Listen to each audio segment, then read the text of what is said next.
before you step into everything waiting for you?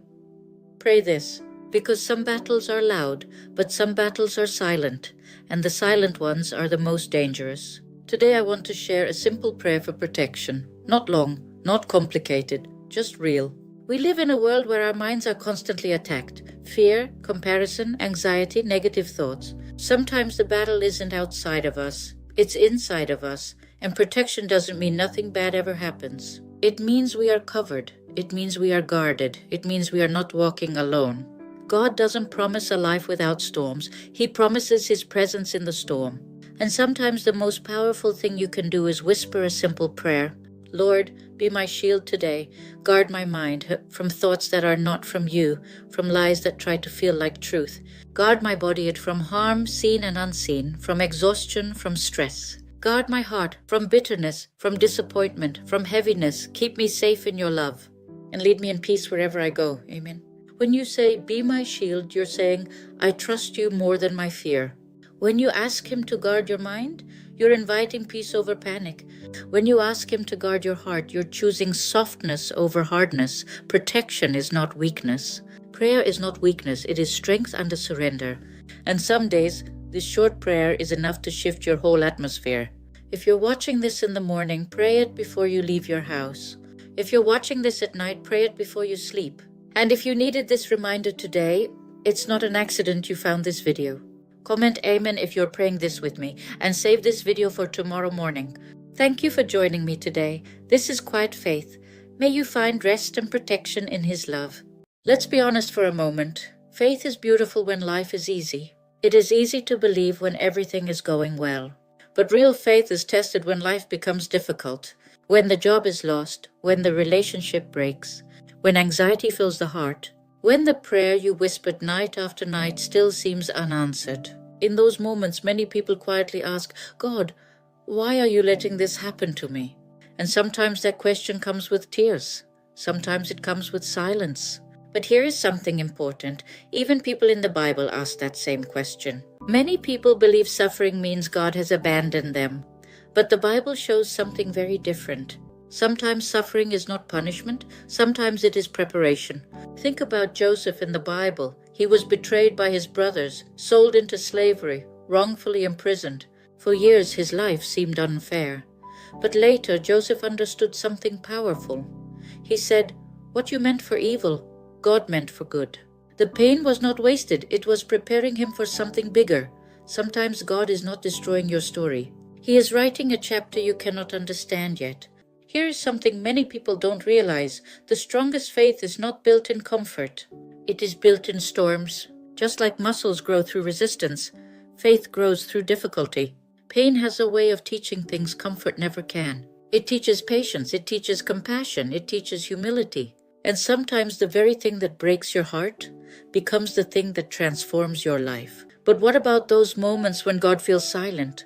When you pray with all your heart and nothing seems to change? Silence does not always mean absence. Sometimes when God feels quiet, He is working behind the scenes, just like seeds grow underground before anyone sees them. Some miracles are growing where we cannot see. So if you are going through a difficult season right now, please remember this.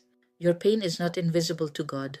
Your tears are not ignored, and your story is not finished. Sometimes the chapters that hurt the most become the chapters that reveal the greatest purpose. So hold on, because God may still be writing something beautiful in your life. This is Quiet Faith. May you find peace and hope today. Have you ever met someone who has lost almost everything and yet somehow carries more peace than people who seem to have everything? Not the kind of peace that comes from comfort, not the kind that comes from success, but a quiet, deep peace, the kind that seems impossible after suffering. Years ago, I met a woman like that, and what she told me about faith completely changed the way I see life. What she told me about faith is something I will never forget. Hello everyone, today I want to share a story with you, a story that revealed something powerful to me about faith. Because many people think faith means having all the answers, but what I learned that day was that faith is not about understanding everything. Sometimes faith is simply choosing to trust even when life makes no sense. And the woman in this story taught me that lesson in the most unforgettable way. I met her many years ago. She wasn't famous, she wasn't wealthy, she wasn't someone people would normally notice. But there was something about her, something peaceful, something steady. It was the way she spoke, the way she listened, the way she looked at people with kindness, even in silence. You could feel something different about her. But as I slowly learned her story, I realized something surprising. Her life had not been easy, not even close. She had lost people she loved deeply, some suddenly, some slowly. She had experienced betrayal from people she trusted with her whole heart, friends who disappeared, family who turned away. And as if that wasn't enough, her health began to fail. Long hospital visits, painful diagnoses, and moments of little hope.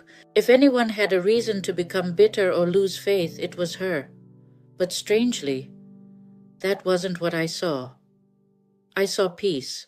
It confused me because many people who have comfortable lives still feel anxious, still feel restless, still feel empty. But this woman, who had suffered more than most people, seemed calm, almost radiant, not pretending, not forcing a smile, but carrying a quiet strength that felt real. And one day, my curiosity finally overcame my hesitation. I asked her a question, a very honest question. I asked her, how do you do it? How do you wake up each morning after everything you have been through? How do you face the day without anger, without despair? How do you keep believing in God when life has been so hard? I expected a complicated answer, maybe something theological, maybe something philosophical. But instead, she gave me an answer so simple I almost missed its power. She looked at me gently. There was no frustration in her voice, no bitterness, just quiet honesty. And she said, I don't always understand what God is doing. Then she paused and continued, sometimes I don't understand why things happen. Sometimes I ask questions just like everyone else, but I still trust Him. Then she said something that I will never forget. She said, I trust that God's love is greater than my pain, and I trust that His light is stronger than my darkness. After she said that, there was a moment of silence, not an awkward silence, but the kind of silence where something important has just been spoken. I realized something in that moment. Her faith wasn't based on circumstances, it wasn't based on everything going right. It was based on trust, deep trust. Many people believe faith means having absolute certainty, but sometimes faith is something very different. Sometimes faith means walking forward, even when you can't see the entire path ahead. It's about believing in the light, especially when you feel surrounded by darkness. And sometimes faith is simply trusting in God's love when life feels painful or confusing. The woman I met didn't have a perfect life. She didn't have easy answers. But she had something more powerful. She had trust, a quiet trust in a love greater than suffering. And sometimes that is the most powerful faith of all. Because the greatest miracle is not always that storms disappear. Sometimes the greatest miracle is the peace God gives us while we walk through them. Comment Amen if you feel this peace today. This is quiet faith. I didn't wake up that day expecting anything to go wrong. Nothing dramatic happened. No bad news, no crisis, no big moment that you could point to and say, that's where everything changed. And yet, somehow, everything felt heavier than it should have. It's a strange feeling, isn't it? When nothing is really broken, but nothing feels right either.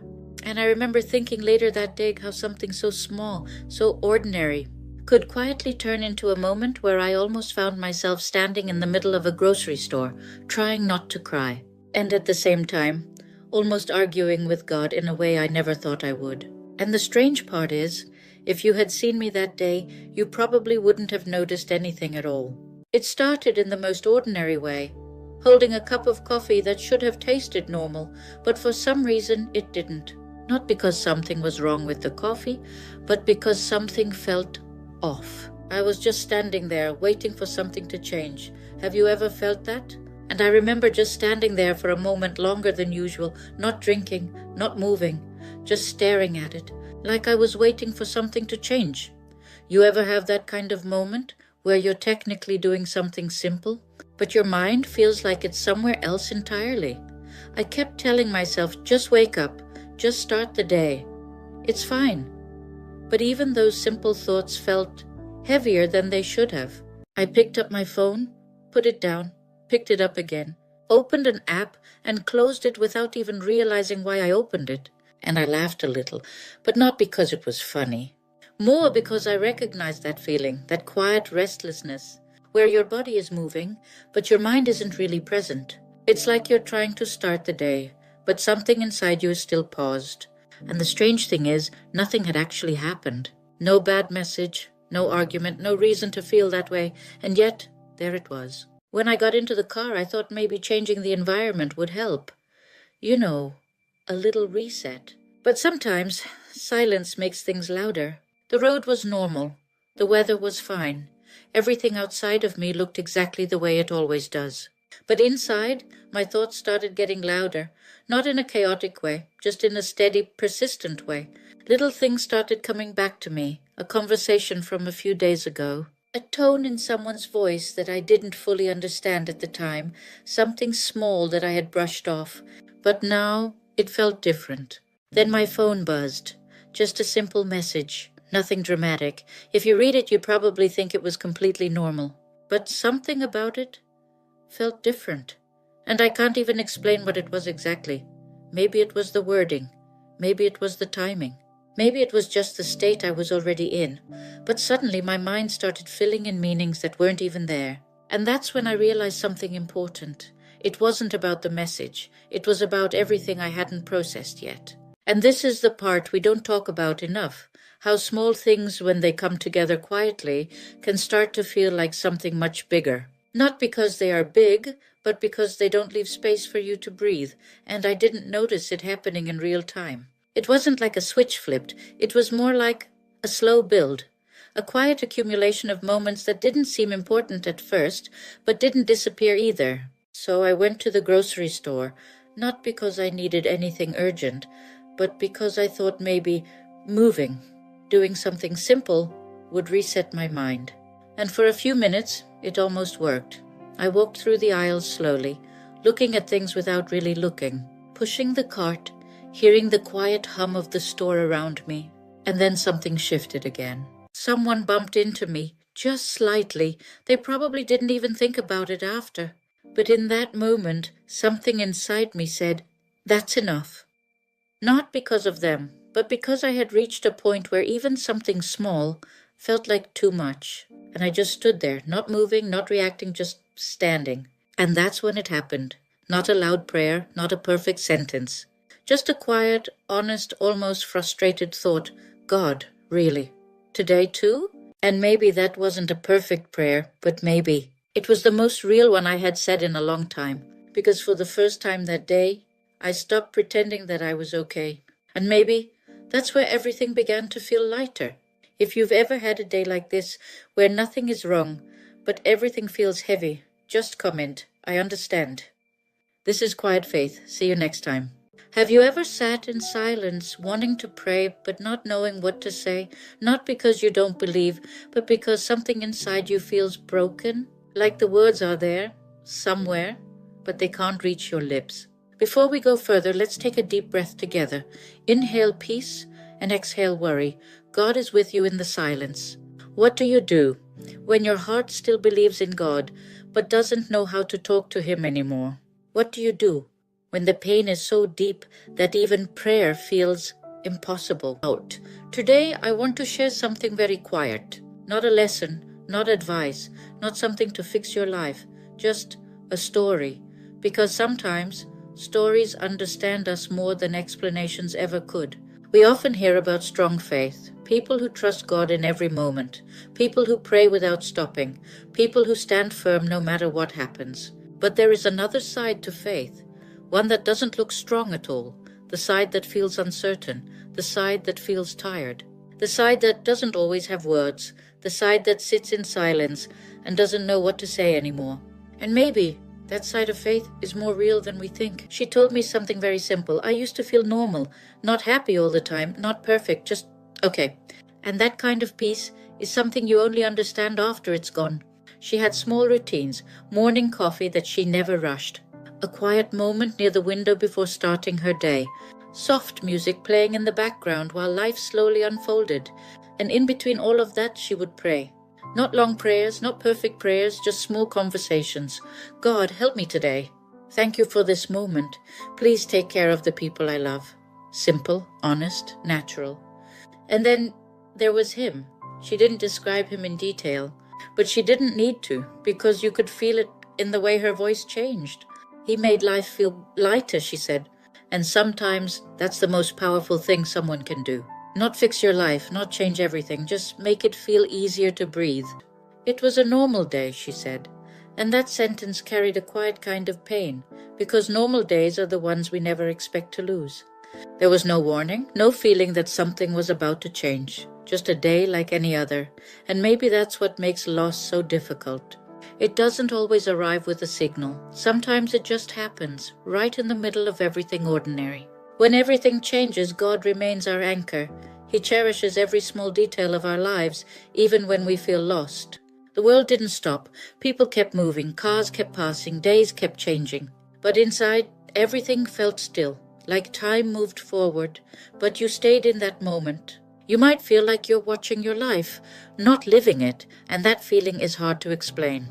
Because from the outside, everything looks normal. You respond when people talk, you go where you need to go. But inside, you're somewhere else, somewhere quiet, somewhere heavy, somewhere that doesn't feel like the world anymore. At first she prayed more than ever, longer prayers, more desperate prayers. God, please, God, don't let this be real. God, fix this.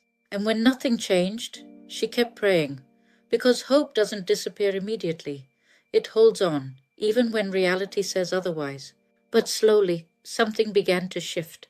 Her prayers became shorter, her words became fewer, her voice became quieter, until one day she sat down to pray and realized she didn't know what to say. Not because she didn't believe, but because her heart didn't understand anymore. I didn't stop believing in God. That's what confused me. I still believed He was there. I just didn't know how to talk to Him. And that distance wasn't loud. It wasn't anger. It wasn't rebellion. It was quiet, a slow drifting, a silent space between belief and connection. I felt guilty, like I was doing something wrong, because she remembered who she used to be, the one who prayed easily, the one who trusted without hesitation.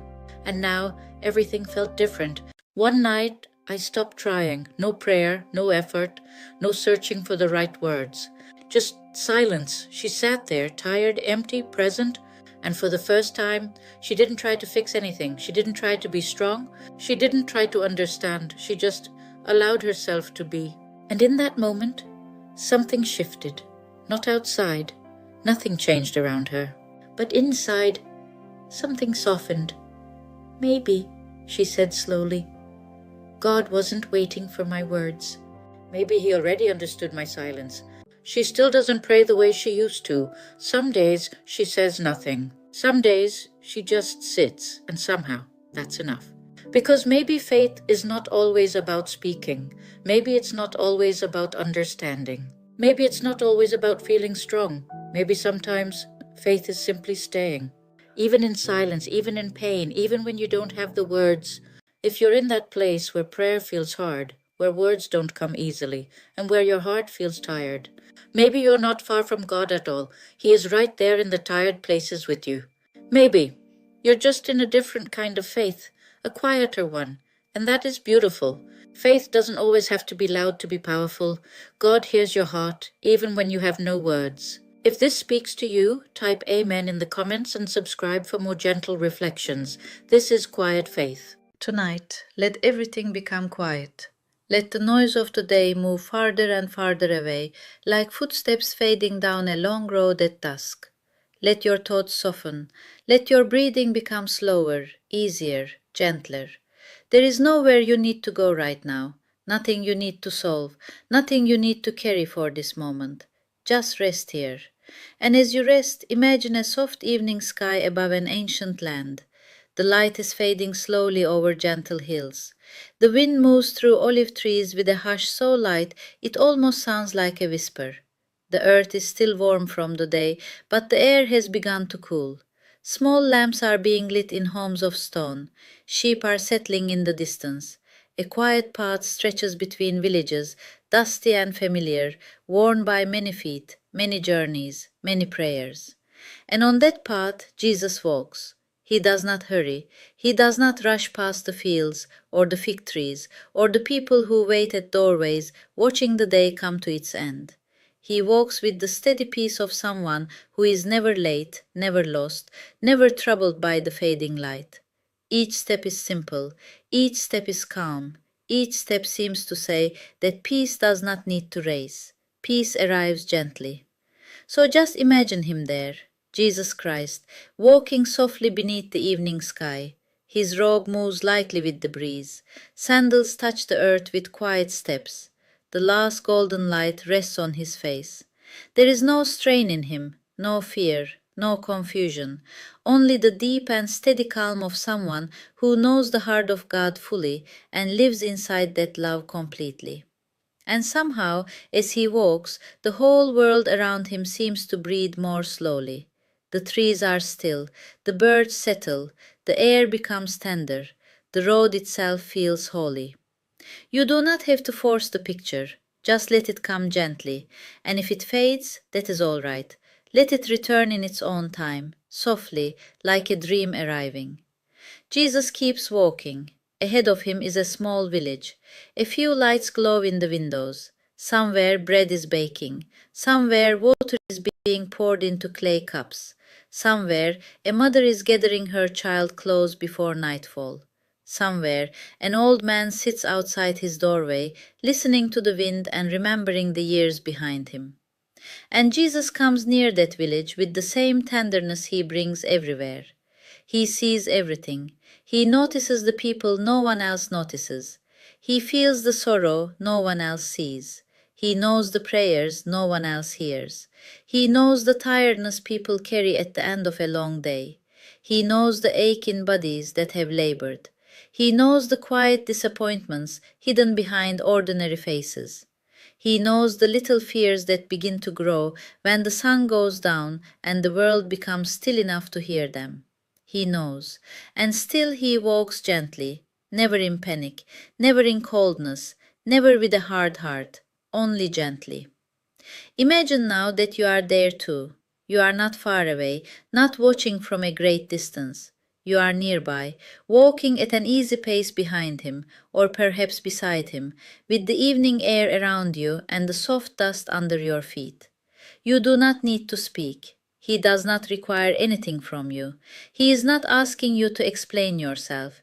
He is not demanding that you be stronger, better, more certain, more holy, more prepared. He lets you walk with him as you are, tired maybe, quiet maybe, heavy hearted maybe, restless maybe, as you are. And in his presence there is room to breathe. A little more slowly now, a little more deeply now, as if even your soul, which has been standing for so long, can finally sit down. The evening grows softer, the village sounds grow smaller. A dog barks in the distance and then stops. A door closes, a lantern flickers. The stars begin to appear, one by one, faint at first, then clearer, then steady and bright in the deepening sky. Jesus looks upward for a moment, not with worry, not with distance, but with quiet knowing. He made these stars. He knows their names. He knows the dark places between them. He knows how light shines in places that seem impossibly far away. And if he knows the stars, then surely he knows you too. Surely he knows your weariness. Surely he knows your thoughts before they fully form. Surely he knows the things you have tried to carry alone. Surely he knows what hurts and what lingers and what has been hard to release. He knows. And still his presence is gentle. The road bends slightly, passing near a grove of olive trees. Their branches twist in ancient shapes, silver green in the moonlight now rising. The leaves rustle softly, softly, softly, and the sound is so calm that it seems to quiet even the inside of your mind. Jesus pauses near the trees. He places one hand lightly on the rough bark of a trunk, as though blessing the stillness of the night. He breathes in the cool air. He is completely at peace here, completely present, completely unafraid of silence. That is one of the beautiful things about Jesus. He is not afraid of silence. He does not need to fill every moment with words. He does not fear the quiet places. He does not run from stillness. He can stand beneath a dark sky with only the sound of leaves and wind and distant animals, and he's at home there. And perhaps tonight you can be at home there too, just for a little while, just here in this quiet place. The olive trees stand around you like old watchful friends. The ground is cool. The night air touches your face. Somewhere nearby there is the faint scent of earth and leaves and dry grass settling under the stars. Jesus steps forward again and finds a large flat stone near the grove. He sits down upon it, not as a king upon a throne, but as a companion at rest after a long day. The moonlight lays silver across the folds of his robe. His face is peaceful, his eyes are kind and clear. And when he looks at you, it is with full compassion. No disappointment, no impatience, no cold distance, only compassion. The kind of compassion that sees all the hidden parts of a person and does not turn away. He knows the moments you wish had gone differently. He knows the words you wish you had not said. He knows the fears that repeat in your thoughts at night. He knows the private sadnesses. He knows the longings. He knows the tired hope you still carry, even after hard things. He knows all of it, and his gaze remains gentle. Stay there for a while in that gaze, not analyzing, not defending, not hiding, just resting. The night deepens, and Jesus begins to speak, but his voice is soft, low, calm, not loud in the air, but quiet in the heart. It is the kind of voice that does not startle, the kind of voice that lets frightened things come out of hiding, the kind of voice that makes children sleepy and storms feel far away. He speaks of the Father. He speaks of love that does not fail. He speaks of the kingdom of God not as something harsh and distant, but as something near, living, breathing, growing quietly like seeds in the earth. He speaks of sparrows that are seen, lilies that are clothed in beauty, lost ones who are sought, burdens that do not need to be carried alone. He speaks as if heaven is not frantic, as if truth is not sharp and cruel, as if holiness itself is warm with mercy.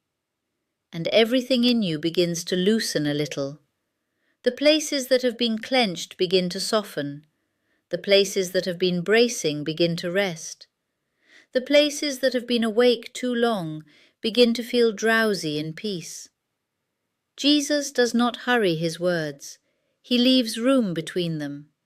He lets quiet settle after each thought, like dew gathering on grass. He says that the weary may come. He says that the burdened may come. He says that the thirsty may come. He says that the little ones may come. Again and again his invitation is open. Come, come and rest. Come and receive. Come and be held in mercy.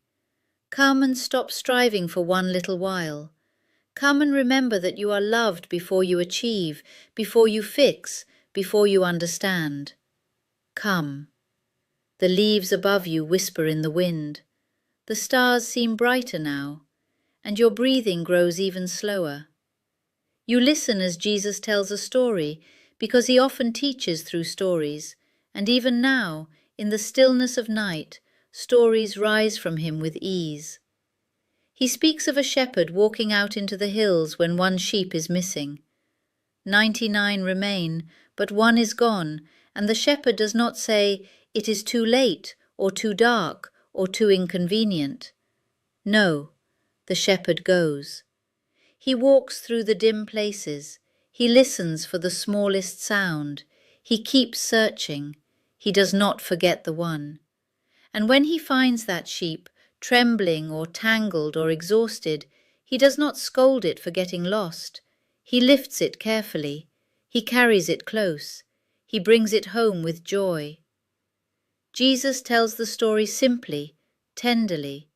And maybe tonight, without forcing the thought, you begin to feel that you are that sheep held safely against the shepherd's shoulders, not because you have earned it, not because you found your own way perfectly, but because his love goes out searching, because his mercy lifts, because his strength carries. Rest in that for a moment. Carried, not pushed, not dragged, carried. The kind of safety that does not depend on your own remaining strength. Jesus falls quiet again, and the silence is full, not empty, full of peace, full of presence, full of everything that does not need to announce itself. A little while later he rises, and you rise too. He begins walking once more, but now the path leads away from the village and toward open hillside. The moon is higher, the stones on the ground shine pale under its light. Wild grasses sway softly, the night is cool and kind around you. You walk with him, no pressure, no destination you need to manage, no fear of getting it wrong, just walking. Every now and then Jesus turns his face slightly, as if listening to sounds far away, perhaps to the wind, perhaps to the cries of those who are suffering, perhaps to the prayers of people asleep behind stone walls. He carries awareness of all things, yet remains untroubled. Deeply moved, yes. Deeply loving, yes. But never panicked, never scattered. What a comfort that is, to be near one who sees everything and is still at peace. To be near one who understands pain and is still full of gentleness.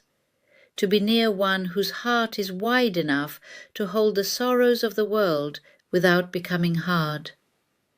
The hillside opens before you. From there you can see small clusters of homes in the distance, their lights dim now, many already dark. The world is falling asleep. The roads are empty. The fields are resting. Even the animals are quiet. And Jesus stands looking over it all with compassion. He loves these sleeping homes. He loves the worried mother. He loves the sick child. He loves the lonely fisherman. He loves the old widow awake in the night. He loves the young man filled with questions. He loves the labourer whose hands are worn and cracked. He loves the ones who believe easily and the ones who struggle. He loves the ones who know they need him and the ones who have not yet understood. He loves. His love moves across the land like soft light, and somehow you know that same love rests on you too, not in theory, not as a distant idea, but here, now, quietly. The breeze passes again, cool across your face. You hear the faint sound of insects in the grass.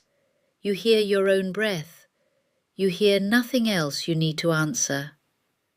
Jesus begins descending the far side of the hill, and the path becomes narrower now, lined with low stones and patches of herbs growing wild.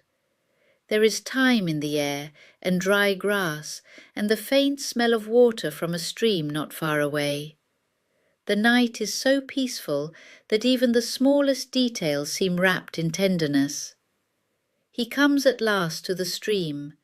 It is narrow and clear, moving over stones with a silver sound beneath the moon. He kneels there and touches the water lightly with his hand. Rings spread outward, widening, widening, then disappearing. The stream continues its soft song. Jesus sits beside the water. You settle nearby, and for a long time nothing is said. This is not an empty pause. This is healing quiet, the kind of quiet that reminds the body it is safe, the kind of quiet that lets the heart stop performing, the kind of quiet that tells the mind it may rest now. Jesus looks at the stream as it passes over stone, never fighting, never rushing beyond its own course, just moving steadily, softly, faithfully through the night. And maybe in the stillness you sense what his presence is like water to thirst, like shade to heat, like shelter to the worn out, like a hand laid gently on a troubled heart. No force, just peace. Maybe he speaks your name, not sharply, not loudly, softly, the way a shepherd might speak to a frightened lamb, the way someone speaks when they do not want to break the quiet, the way love speaks when it knows gentleness is stronger than fear. And hearing your name in that voice, something in you unclenches, because to be known by Jesus is not terrifying, it is restful. He knows your full story more deeply than you do. He knows the beginning, he knows the middle, he knows the parts still unwritten, and he is not afraid of any of it. The stream continues moving in the moonlight. Jesus cups water in his hands and lets it fall back slowly, drop by drop, each sound tiny and clear. Then he looks toward the sky again, where the stars are endless overhead.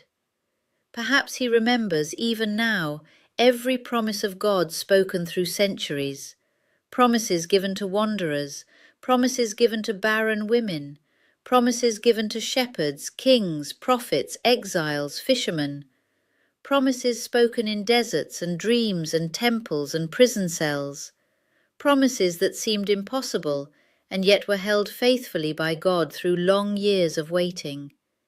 Jesus is the fulfillment of promise, and yet tonight he sits beside a small stream under the stars, close enough to hear breathing, close enough to comfort one tired soul at a time. That is his way, great enough for eternity, gentle enough for one weary heart. Stay in that thought for a while, great enough for eternity, gentle enough for one weary heart. Tonight passes slowly. No need to measure it, no need to stay alert. Just let the story carry you. Jesus rises again and walks along the stream until it widens slightly near a patch of reeds. Frogs murmur softly in the distance. A night bird calls once, then is silent. The moonlight makes a pale path on the water. There is a place there where the bank is soft with grass, and Jesus sits once more, this time leaning slightly against a smooth rock, warmed by the memory of day. The night has become cooler, but not cold. The air is tender. The earth seems to hold its breath in peace. He closes his eyes for a moment, not in weariness alone, though he knows human tiredness, not in escape, but in communion, deep, restful communion with the Father. Even in stillness, even in silence, he is connected to perfect love. Nothing is strained in him. And as you remain near, perhaps you begin to understand that true rest is not emptiness. It is nearness to love. It is being held without needing to prove. It is being known without being rejected. It is being quiet without being alone. Jesus opens his eyes again. They are calm.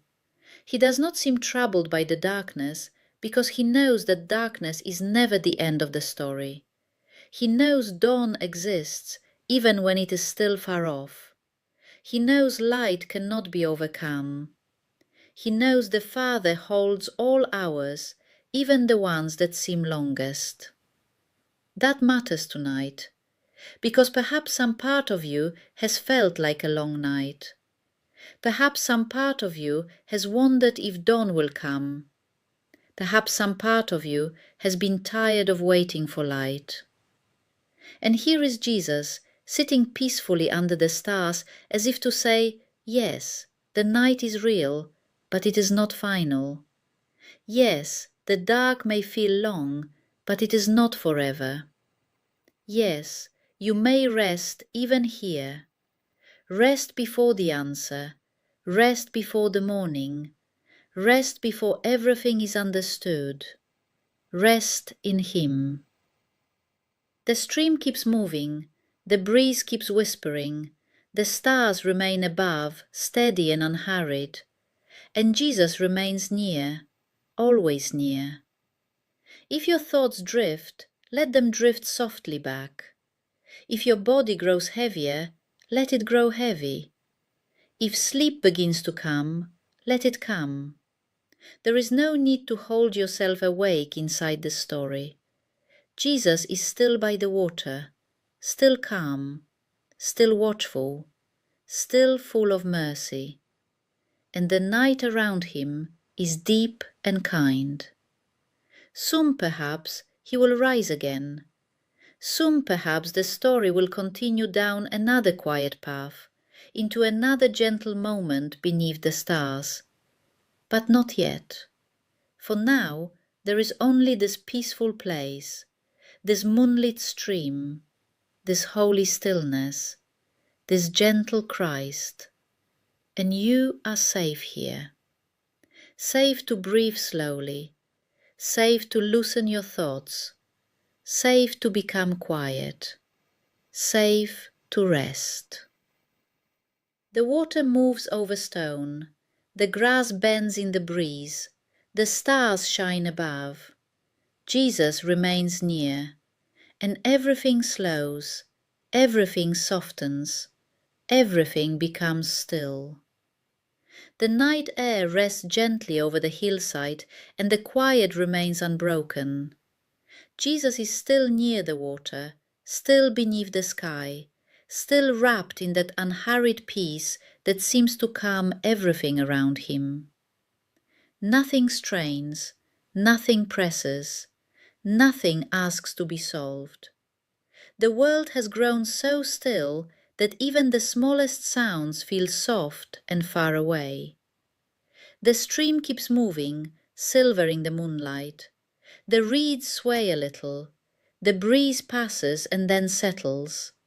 And Jesus remains there, close enough that his presence feels like shelter. If you imagine him now, perhaps he has one hand resting lightly on his knee, the other brushing the grass beside him.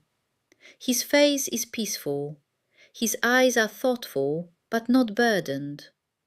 There is a quiet depth in him, like a well that never runs dry, like a place where love has no edge and mercy has no end. And near him, everything becomes simpler.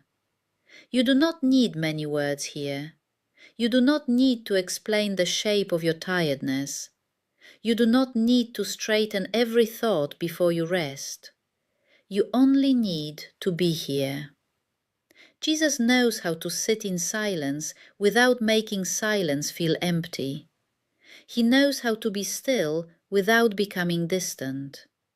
He knows how to fill a place with peace, not by force, not by noise, but by presence alone.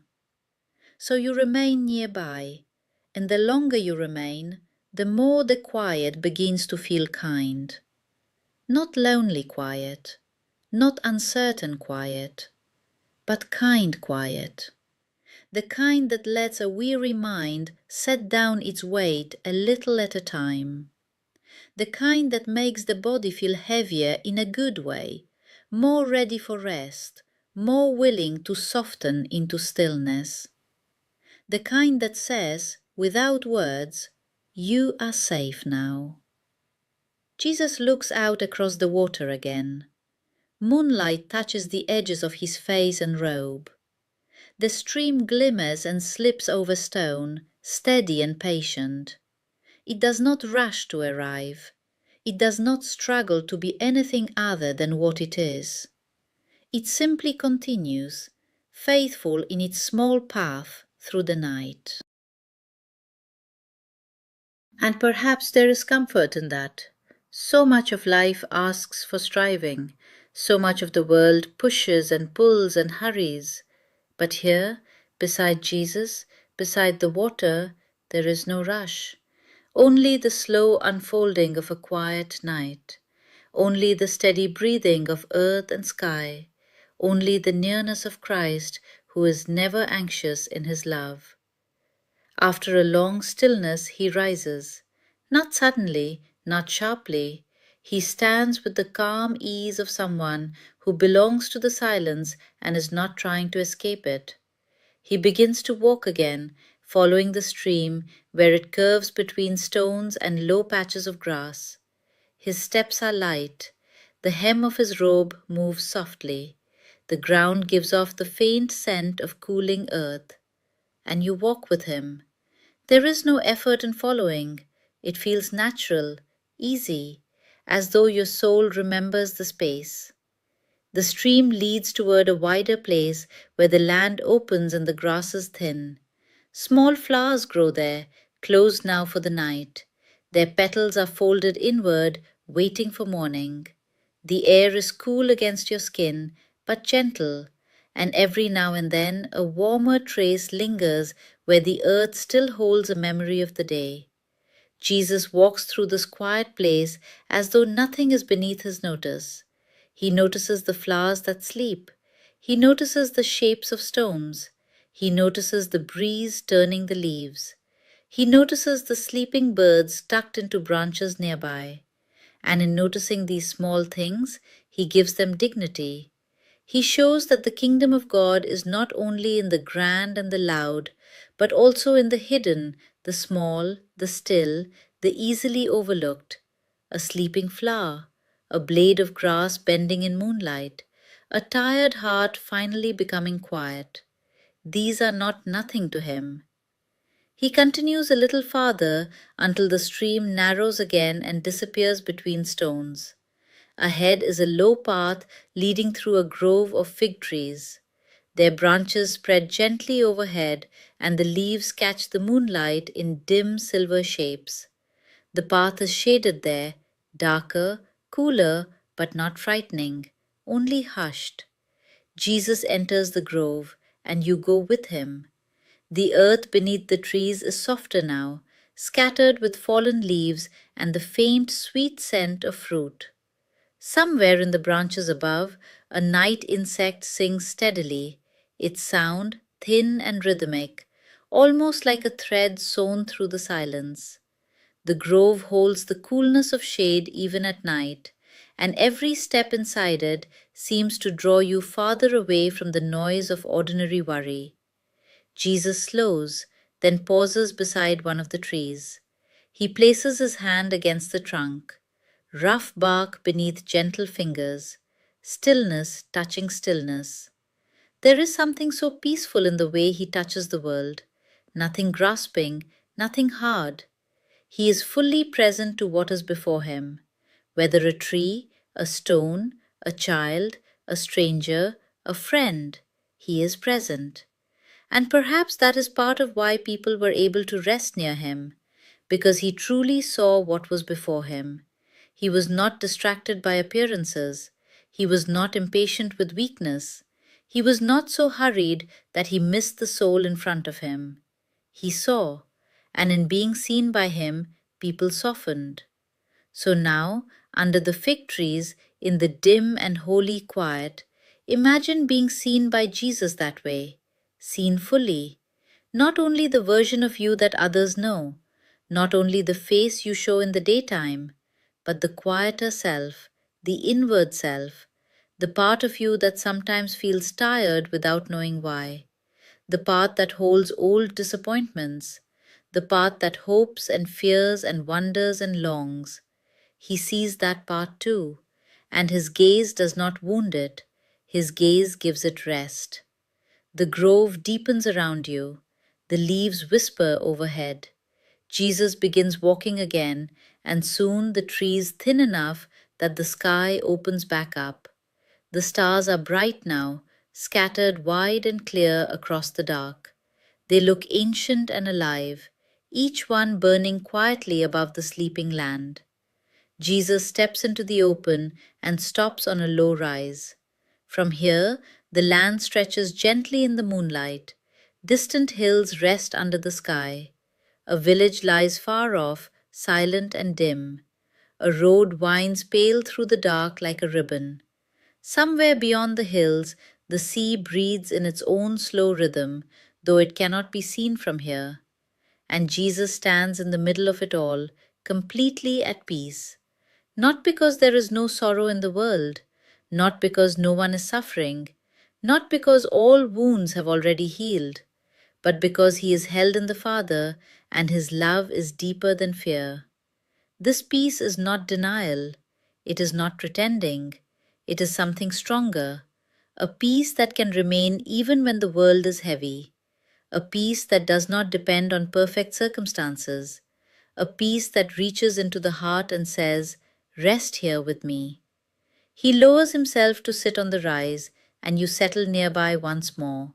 The grass is cool, the soil beneath it is firm and steady, the sky above feels endless. Jesus lifts his eyes to the stars again, and for a while you simply remain in that shared stillness. No one asks anything of you, no task waits here, no voice intrudes. Only the night, the hillside, the quiet breathing of the world, and Jesus beside you. After some time he speaks. His voice is soft, slow, warm, and he begins telling another story. He speaks of a lamp lit in a small house at night, a simple lamp, nothing grand, just a little flame, quiet and steady, pushing back darkness in a single room. He speaks of how even a small light matters, how darkness does not have to be shouted at to be answered, how a little flame may be enough for the next step, and the next, and the next. His words drift gently into the night, and perhaps you picture it, a small house of stone, a low table, a clay lamp burning with patient light while the rest of the world sleeps.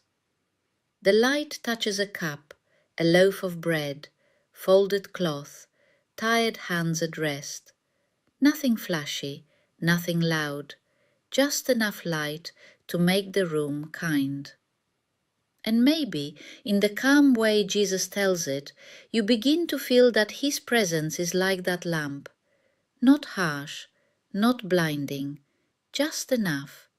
Enough for the room of your heart, enough for this night, enough for one more breath, one more letting go, one more easing into rest. Jesus falls quiet again, and the story settles inside the darkness like a warm ember. The stars remain, the grass leans with the breeze. Far away, perhaps a dog barks once, and then all is still again. The night keeps widening, and you begin to feel how small your worries are beneath this sky, and yet how loved you are within them. Jesus never makes a person feel smaller in a cruel way. He makes burdens smaller, fear smaller, the noise inside smaller, but he never makes the soul feel less precious. Under his care, a person may feel quiet and deeply known at the same time, and that is what this moment is like: quiet, known, held. After a while, Jesus stands once more and begins descending the other side of the rise. The path here is narrow and edged with wild herbs. Their scent rises when his sandals brush them. Thyme, mint, dry grass, a trace of earth. The smells are clean and gentle, simple as the night itself. At the bottom of the path lies a small field where sheep are sleeping in a loose cluster, watched over by a shepherd not far away. A dim lantern glows near him, low and golden, and the flock rests around it in soft, pale shapes. Some lie curled close together, some lift their heads briefly as Jesus passes, then settle again. The shepherd sees him from a distance and grows still, as though recognizing something he cannot fully name, something holy and deeply familiar. Jesus does not disturb the flock. He only walks near enough to look at them with that same tenderness. Sleeping sheep, resting creatures, completely surrendered to the dark because they trust the one who watches. And perhaps there is something beautiful in that too. to sleep because one is watched, to rest because one is not, to grow still because someone faithful remains awake. The shepherd's lantern flickers softly. The sheep breathe in slow little rhythms. Jesus continues past them, and the field opens into a wide plain washed pale by moonlight. There is so much space here, so much quiet. The plain seems to hold the night like a bowl. Above it, the sky stretches endlessly. Around it, the hills form a soft embrace. The land is neither empty nor crowded, it simply rests. Jesus walks into the middle of that open place and stops. He looks upward, then outward, and for a long moment he says nothing. His silence feels like prayer, deep prayer, the kind that does not need many words because love is already present, the kind that moves below speech, the kind that is felt more than heard. And standing there in the open night, Jesus seems at once very near and immeasurably holy, close enough to walk beside, and yet carrying the stillness of heaven itself, gentle enough for the weary, and yet strong enough to hold all sorrow without. There is no need to understand everything about him now, only to rest near him. That is enough. The wind passes again across the plain. The grasses bend and rise. The lantern in the distant field has become only a tiny glow. The stars burn steadily, and Jesus turns his face toward you with a softness that reaches all the way inward. Perhaps he says nothing. Perhaps he simply looks at you. But the look itself feels like comfort, like being gathered without being touched, like being reassured without being corrected, like hearing in the quiet center of your soul, "You may rest now." He begins walking again, slower than before, as though the night itself has grown even more gentle.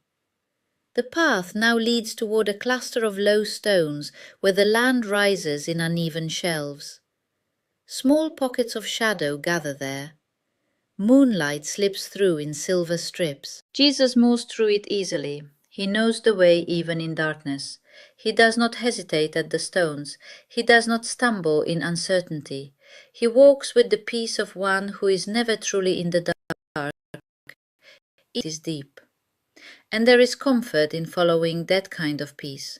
You do not need to know every turn of the road. You do not need to see the whole path. You only need to stay near the one who walks without fear. The stones open into a sheltered place, almost like a hidden garden without walls. A little patch of softer earth lies there, surrounded by shrubs and low trees. Moonlight reaches in only partly, making gentle patterns on the ground. The air is stiller here, warmer somehow, quiet in a deeper way. Jesus sits there, and you sit too. This place feels like a pause inside the night, a resting place inside the resting place. No sound but leaves moving now and then, no light but moon and stars, no pressure but the sweet heaviness of growing sleepy. Jesus leans back slightly against a stone, his posture loose with ease. Nothing about him is guarded, nothing in him seems restless. He is so completely at home in the Father's love that even silence becomes refuge around him. And as you sit there together, maybe you begin to notice your own breathing more clearly. Slow in, slow out. Again. Slow in, slow out. The body, when it feels safe, remembers how to rest. The mind, when it is no longer chased, begins to quiet itself. The heart, when it is near gentleness, stops trying so hard to defend its sorrow. And little by little, all of you grows still. Jesus reaches down and brushes aside a few dry leaves from the ground with calm, absent tenderness. Then he draws one finger lightly through the dust, making a simple line, then another, not hurried, not purposeful in any urgent way, only present to the moment. Even this seems peaceful. Even this seems full of patience. Nothing is wasted with him, not a pause, not a breath, not a silent hour under the stars. Everything can become holy in his presence. Even sitting quietly in the dust, even feeling tired, even letting your thoughts drift loose and soft at the edges. He looks up again and begins to speak in that low, soothing way. This time he speaks of a child falling asleep in the arms of a parent, not afraid, not watching the door, not listening for danger, just safe enough to let the body grow heavy and the eyes close. The child does not stay awake to guard the house. The child does not worry over tomorrow's bread.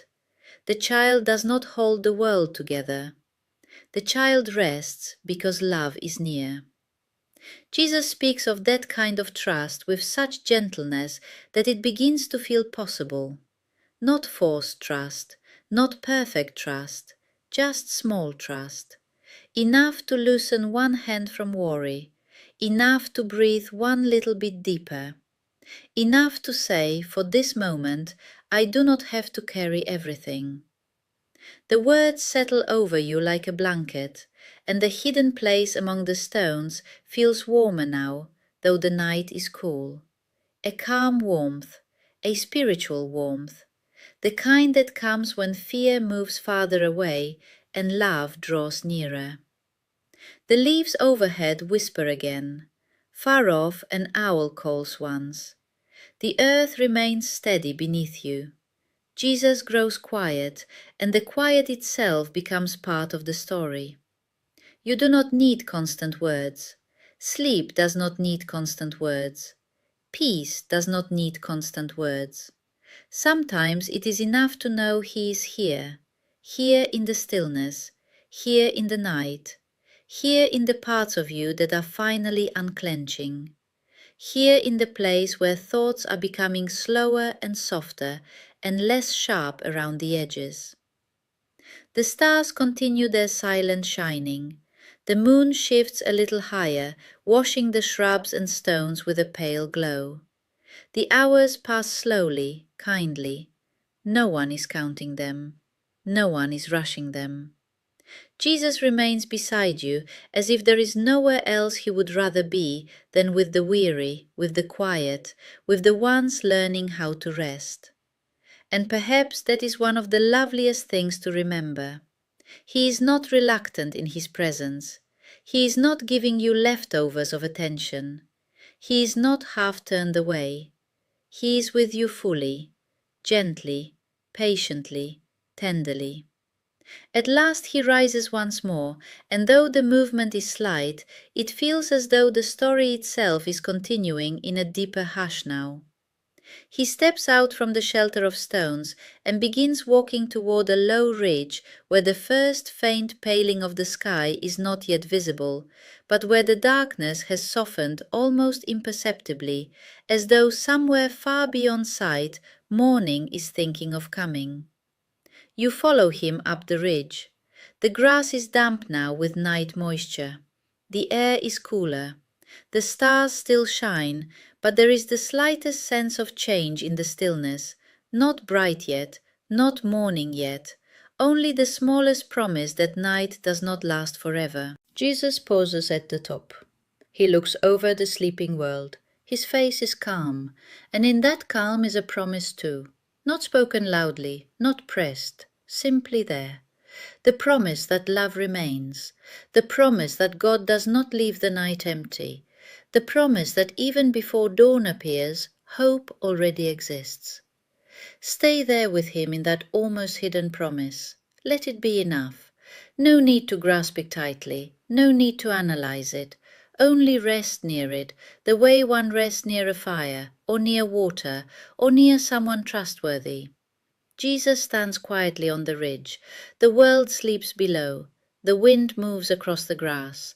And you are safe beside him, safe in the slow passing of the hours, safe in the stillness, safe in the hush before morning, safe in the presence of Christ, who does not rush the dark and does not fear it either. And as the night continues, your thoughts may grow softer still, your body heavier, your breathing quieter, your spirit calmer. Let that happen. Let the story carry you. Let the silence hold you. Let Jesus remain near, steady as the stars, gentle as the breeze, faithful as the coming dawn still hidden beyond the hills. And rest, just rest, because he is here. And he is still walking slowly through the quiet places, still sitting beside the weary, still watching over sleeping fields and silent villages, still filling the dark with a peace that does not need to speak loudly to be real. He is here. And the night is kind, and you may rest now. The quiet continues, soft and unbroken. Jesus remains on the ridge looking over the sleeping land, and the stillness feels deeper now, calmer, heavier in the most peaceful way. The world is resting, and you are resting too. There is no need to move, no need to think ahead, no need to return to anything from the day, only this moment, slow, gentle, safe. The air feels cooler now, brushing softly against your face. The grass beneath your feet holds a faint dampness from the night. The stars are still above, steady and quiet, but something has shifted in the darkness, something almost unnoticeable, as if the night itself is slowly exhaling. Jesus takes a step forward, and then another, not hurried, never hurried. Each step is calm, certain, peaceful. You follow him again. There is no effort in following. It feels natural, like drifting, like being gently carried forward without resistance. The ridge slopes downward into a wide, open valley. The land stretches softly, smooth and quiet, wrapped in darkness that no longer feels heavy, only calm, only still. Jesus walks into that valley, and you walk with him. The ground is soft here. Your steps feel lighter, your body feels heavier, your mind feels quieter. Thoughts that once felt loud begin to fade, like distant echoes, like voices moving farther and farther away until they are no longer needed. Jesus continues walking through the valley. The silence grows deeper. Even the breeze has slowed. Even the smallest sounds feel distant now. And in this deep quiet there is peace, real peace, the kind that does not depend on anything outside of this moment, the kind that simply exists, steady, gentle, present. Jesus slows again, then he stops. In the center of the valley he sits down on the soft ground, not as someone who is tired in distress, but as someone who is fully at rest. He leans slightly back, placing one hand behind him on the earth, the other resting loosely in his lap. His presence feels warm, calm, safe. You settle near him, close enough to feel the quiet, close enough to feel the peace. There is no distance here, no separation, only presence. The valley holds the stillness like a quiet shelter, and for a while nothing is said, only breathing, slow, soft, gentle, in and out. Again, in and out. The body begins to release. The shoulders soften. The jaw relaxes. The muscles loosen. The weight you've been holding begins to slip away, little by little. There is no need to hold it anymore. Not here. Not now. Jesus looks at the ground beside him for a moment, then gently runs his fingers through the grass. Slow movements, simple movements. Nothing rushed, nothing forced. Even this is peaceful. Everything about him carries rest. Everything about him invites stillness. You do not need to try to relax. You do not need to force calm. You only need to stay here, near him. The longer you stay, the deeper the quiet becomes. The deeper the quiet becomes, the softer your thoughts feel. The softer your thoughts feel, the closer you move toward rest. Jesus lifts his eyes toward the sky again.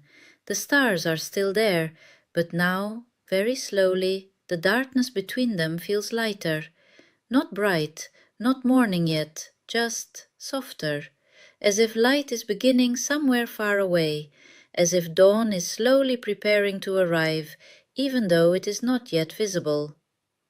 Jesus remains completely calm. He is not waiting anxiously. He is not watching the sky with urgency. He knows the light will come, and because he knows, he rests.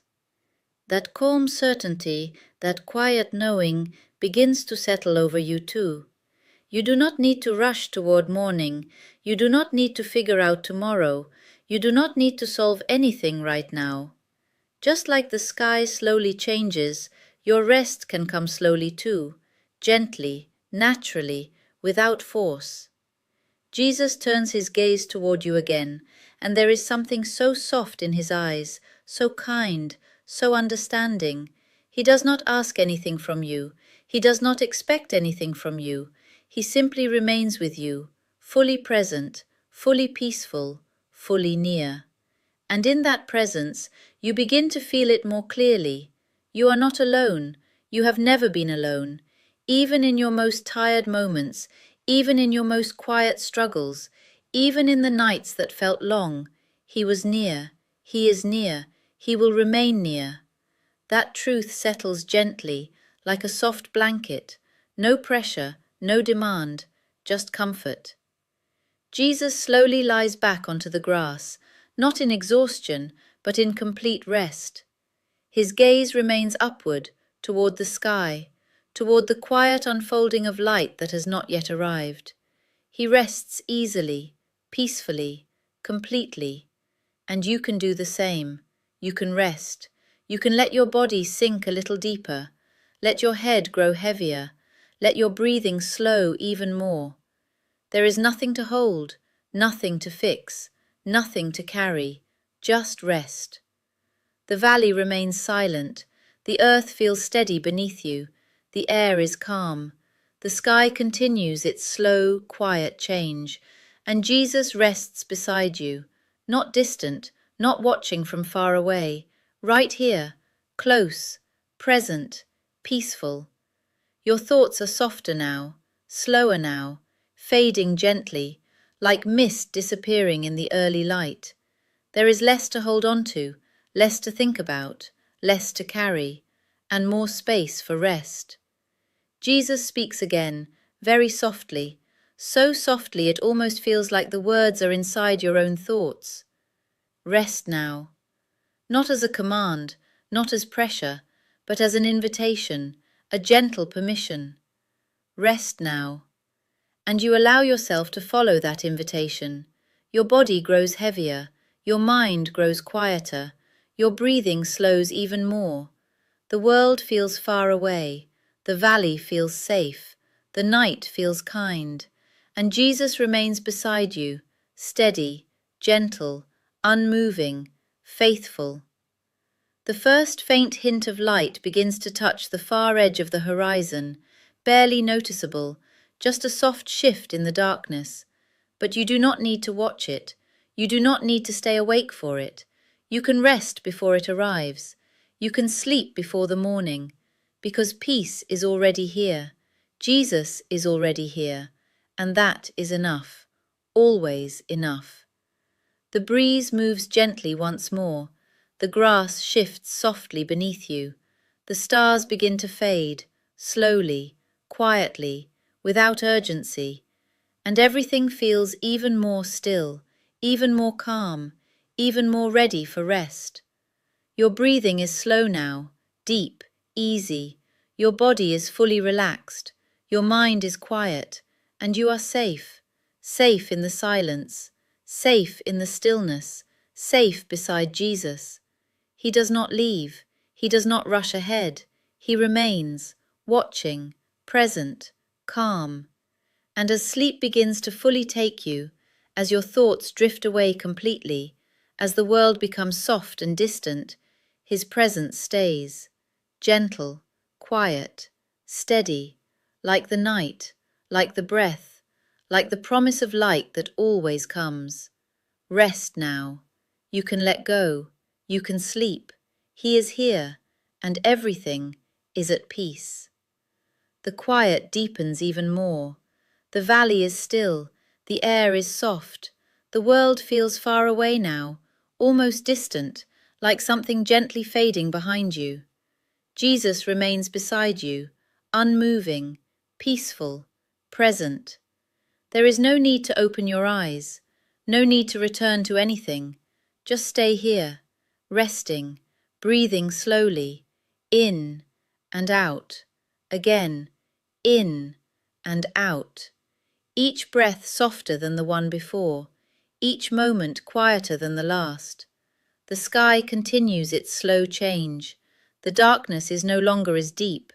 There is a softness now, a quiet light beginning far beyond the hills.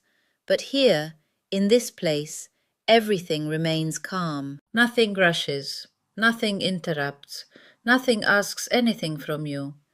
Jesus is still lying beside you on the grass, still, gentle, resting, as if he is keeping watch without effort, as if his presence alone is enough to guard the peace around you.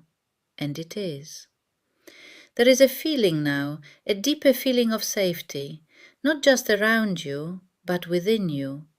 Your body is fully relaxed, your mind is almost silent, your thoughts are no longer forming clearly, they drift, they soften, they disappear, and in their place there is rest. Jesus slowly turns his head slightly toward you. Even without seeing him clearly, you can feel it, his attention, his nearness, his quiet care. He does not wake you, he does not disturb your rest, he simply remains.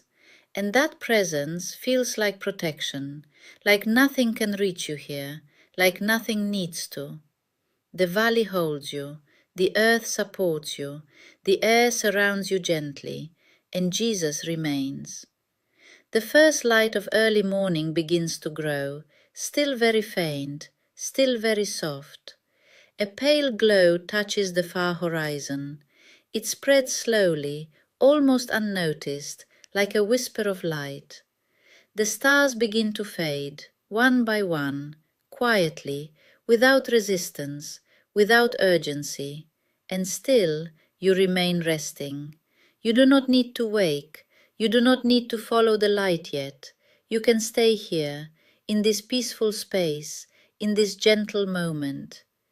Jesus sits up slowly, carefully, as if not to disturb your rest. His movements are quiet, deliberate, full of care. He looks out over the valley again. The light is growing now, but still soft, still calm, still kind. Morning is coming, but there is no rush toward it, only a gentle arrival. Jesus remains seated beside you, watching, peaceful, still. And even as the world begins to slowly wake, you are allowed to stay resting, to stay in this calm, to stay in this stillness. The breeze moves lightly across the valley, warmer now, softer, carrying the first hint of morning air. Birds begin to stir in the distance, very faint, very quiet, just small sounds, far away, like the world slowly remembering itself again. But none of it disturbs you, none of it pulls you away, because the peace here is deeper than sound, deeper than movement, deeper than time. Jesus looks down at you once more, and there is a quiet kindness in that moment, a deep understanding, a gentle protection, as if he is saying without words, "You can stay, you can rest, you are safe." His presence remains steady, unchanging, unhurried. The light continues to grow, soft gold now touching the tops of distant hills. The valley slowly becoming visible, shapes returning, edges soft but forming, the world gently waking, and still you remain in rest, because peace does not leave when morning comes. Peace remains, Jesus remains. His presence is not only for the night, it is not only for quiet moments, it is constant, steady, faithful. As the light grows, It touches the grass around you, soft warmth, gentle brightness, but it does not overwhelm, it does not rush in. It arrives slowly, kindly, just like everything else in this place. Jesus stands again, quietly, calmly. He looks toward the rising light, then back toward you, and there is no distance in that look, no separation. Even as he stands, even as the world begins to change, his presence remains close, unbroken. You feel it, not with effort, not with thought, just there. A quiet knowing, a steady peace. You are not alone. You will not be alone. He begins to walk slowly across the valley, not away from you, but forward, as if continuing the path, continuing the journey, but never leaving you behind. Because his presence does not depend on distance, it does not fade with movement, it remains, always. The light grows brighter, soft gold spreading across the land, the sky shifting from deep night into early morning, the world waking gently, but your rest remains, your calm remains, your breathing slow, steady, peaceful. Jesus walks through the light now, his figure soft in the glow, calm, unhurried. And even as he moves forward, you feel no loss, only peace, only steadiness, only the quiet truth that he is still with you. The valley is now touched fully by morning. The grass shines lightly, the air feels fresh, the sounds of the world begin to return, but softly, never breaking the calm, and you remain in rest, deep rest, peaceful rest, the kind of rest that does not end suddenly, the kind that carries into sleep and stays. Jesus continues walking, slowly, gently, into the light, but his presence remains, like warmth, like breath, like something held quietly inside you, something that does not leave, something that does not fade. And as sleep fully takes you now, as your body sinks deeper, as your mind becomes completely still, there is nothing left to hold on to, nothing left to do, only rest, only peace, only quiet. Jesus is still near, still present, still gentle, and everything is calm, everything is safe, everything is at peace. Rest now, sleep, he is with you, always. The light has come softly, but your rest remains. Nothing is pulling you away, nothing is asking you to wake. You are still held in that quiet place where peace stays, where stillness continues, where nothing rushes. Jesus is near, not distant, not gone, still near, even as morning touches the land, even as the sky grows lighter, even as the world slowly returns to motion. His presence does not leave. It settles deeper, calmer, gentler, like something that now belongs within you. You remain resting. Your breathing is slow. Your body is heavy. Your thoughts are almost gone, like soft echoes fading into silence. And in that deep quiet, there is a calm that feels complete. The valley is no longer dark. Soft golden light rests across the grass. The air is fresh, still gentle, still kind. Birds move quietly in the distance, their sounds light, peaceful, almost like part of the silence rather than breaking it. Everything feels balanced, nothing loud, nothing sharp, nothing overwhelming, just a gentle morning unfolding slowly, and you are still resting inside it. Jesus walks a little farther into the light, but not away, never away. His presence remains with you, steady, close, unchanging, even when unseen, still felt, even when quiet, still certain. He does not need to stay in one place to remain near. He is with you, fully, always. You can feel it, not as something you have to think about, not as something you have to hold on to, just there, like breath, like warmth, like calm. Your body sinks a little deeper, your muscles release even more, your face softens, your hands rest without tension. There is no resistance left, only rest, only stillness, only peace.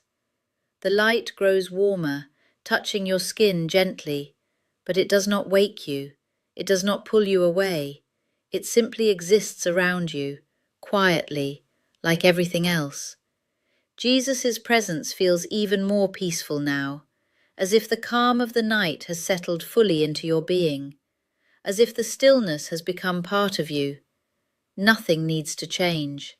Nothing needs to happen next. You are allowed to stay here, in this quiet, in this rest, in this peace. The valley continues to glow softly, the sky brightens slowly, the world wakes gently, but none of it disturbs you, because your rest is deeper than the morning, your peace is deeper than movement, your stillness is deeper than time. Jesus remains with you in that stillness, watching, gentle, faithful, unmoving in his care. You do not need to follow him now. You do not need to rise. You do not need to do anything at all. Just rest. Just breathe. Just let go. Your breathing is slow, even slower now, soft, deep, natural, in and out, in and out. Each breath quieter than the last, each moment more peaceful. Your mind is completely calm now. No noise, no pressure, no thoughts pulling you in different directions.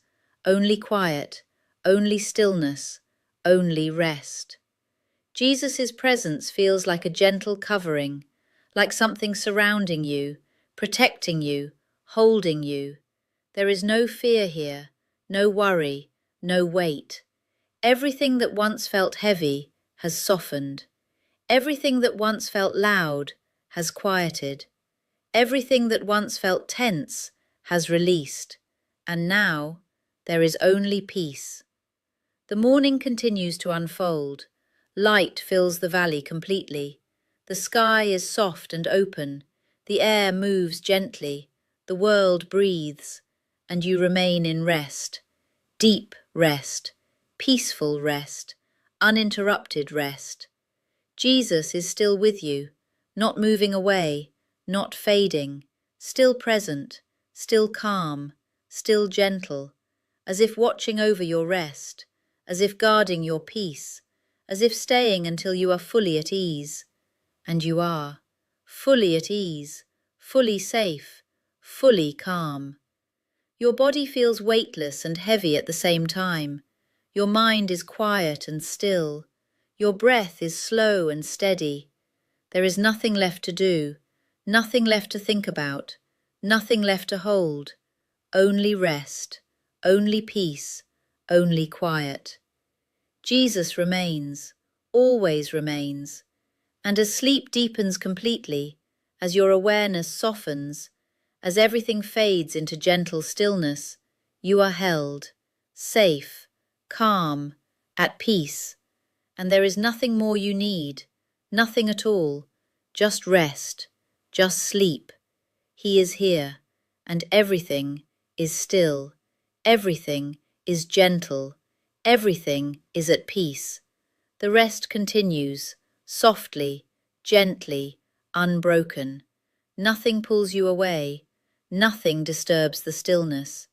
You remain in that quiet place where everything has slowed, where everything has softened, where peace has settled deeply. Jesus is still near, not seen with effort, not followed with thought, just present, steady, calm, and moving in his care. The morning light is now full, but gentle. It does not rush, it does not overwhelm, it simply rests across the valley, warm, soft, quiet. The grass glows faintly, the air moves slowly, the world breathes in a calm rhythm, and you remain at rest inside it. Your breathing is slow, even slower now. In and out, in and out. Each breath softer, each breath deeper. Your body is completely relaxed, your shoulders have released, your hands are still, your face is soft. There is no tension left, no holding, no effort, only rest. Jesus remains beside you, as if watching over your sleep, as if guarding this peace, as if nothing could disturb you while he is near, and nothing does, nothing can. The quiet is complete, the calm is full, the stillness is deep. You do not need to stay aware of anything. You do not need to listen closely. You do not need to follow the story anymore. You can drift. You can let go. You can sleep. Jesus does not leave when you stop paying attention. He does not move away when your thoughts fade. He remains, even in your deepest rest, even in your quietest moments, even in sleep. He remains. That truth settles deeper now, soft, certain, unshaken. You are not alone.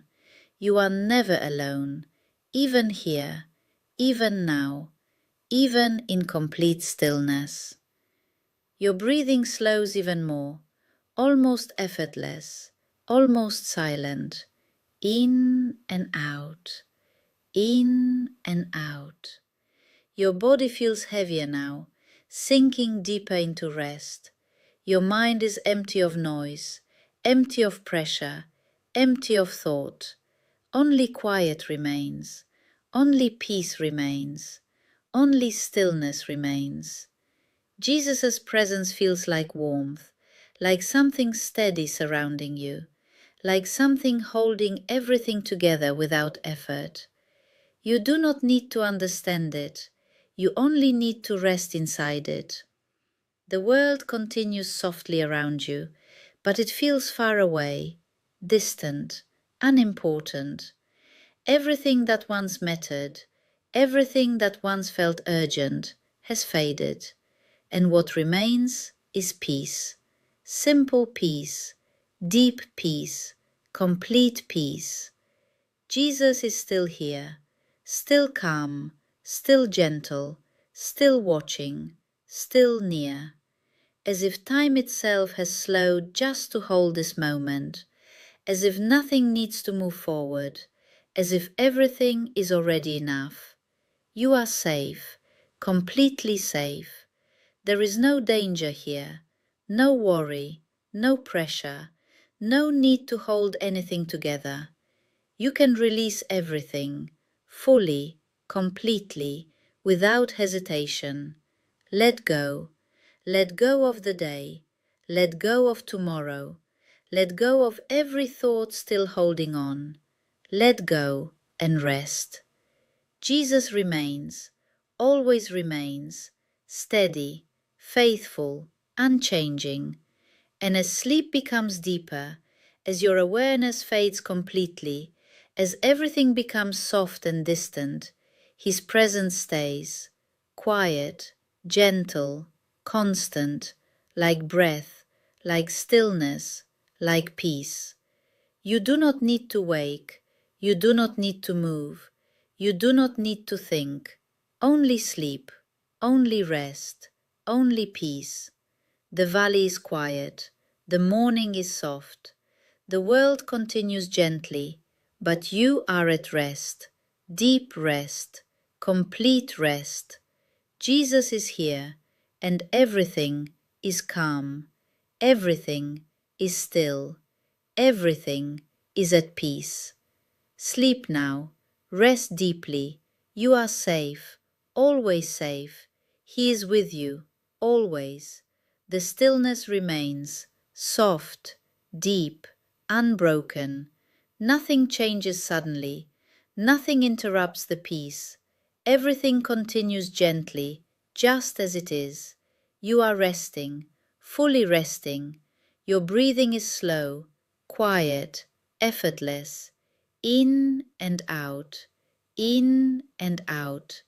Each breath softer than before, each moment deeper than the last. Your body feels completely at ease. No tension, no weight to carry, no need to move. Only rest, only calm, only stillness.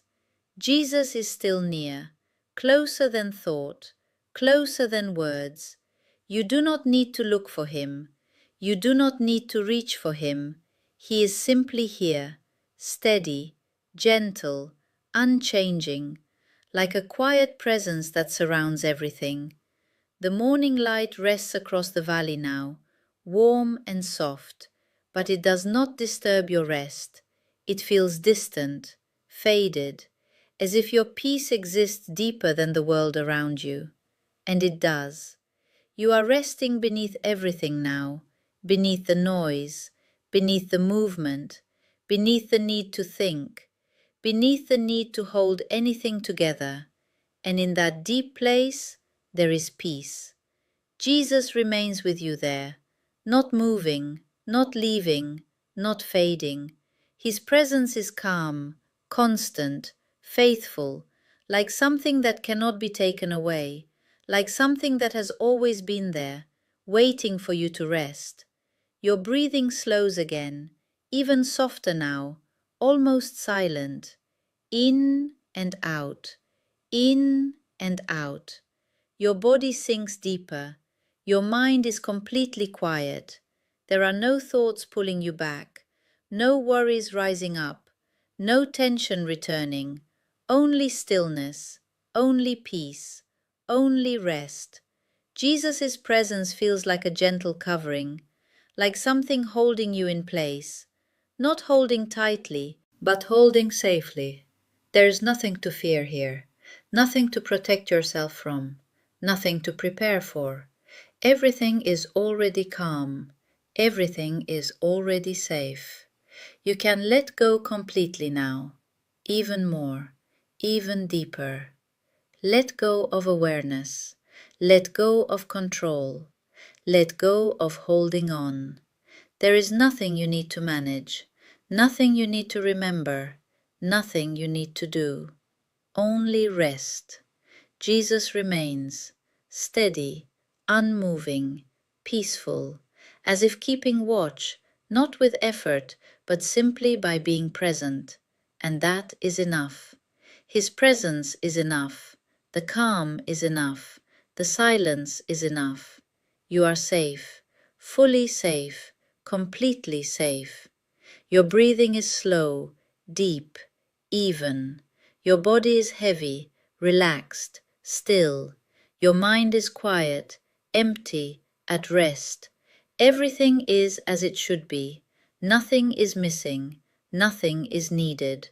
Only this moment, only this peace, only this rest. Jesus is here, always here. And as sleep deepens even more, as everything fades into softness, as your awareness gently disappears, his presence remains, like a quiet light that does not need to be seen, like a steady peace that does not need to be understood, like a gentle love that does not need to be held on to. It simply is, and you can rest inside it, completely, without effort, without thought, without resistance. Sleep now, drift deeper, let go fully. You are safe, you are held, you are at peace. Jesus is here, always, and everything is still. Everything is calm. Everything is at peace. The peace continues, soft, endless, unchanging. Nothing rises to disturb it. Nothing enters to break it. Everything remains gentle, just as it is. You are still resting, deeply resting. Your breathing is slow, so soft now, barely noticeable. In and out, in and out, like a quiet rhythm that continues on its own. You do not need to guide it. You do not need to follow it. It simply happens, and you rest within it. Your body feels completely still, completely relaxed, every muscle released, every part at ease.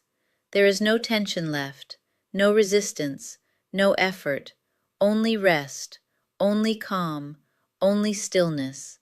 Jesus remains with you, not in motion, not speaking, not asking anything, just present, quietly present, like a steady warmth that surrounds you, like something that cannot be removed, like something that does not change. His presence feels even deeper now, not something outside of you, but something you are resting inside of, safe within, held within, completely at peace. The world beyond this moment feels far away, very far, almost forgotten. There are no sounds that matter, no thoughts that remain, no feelings that disturb.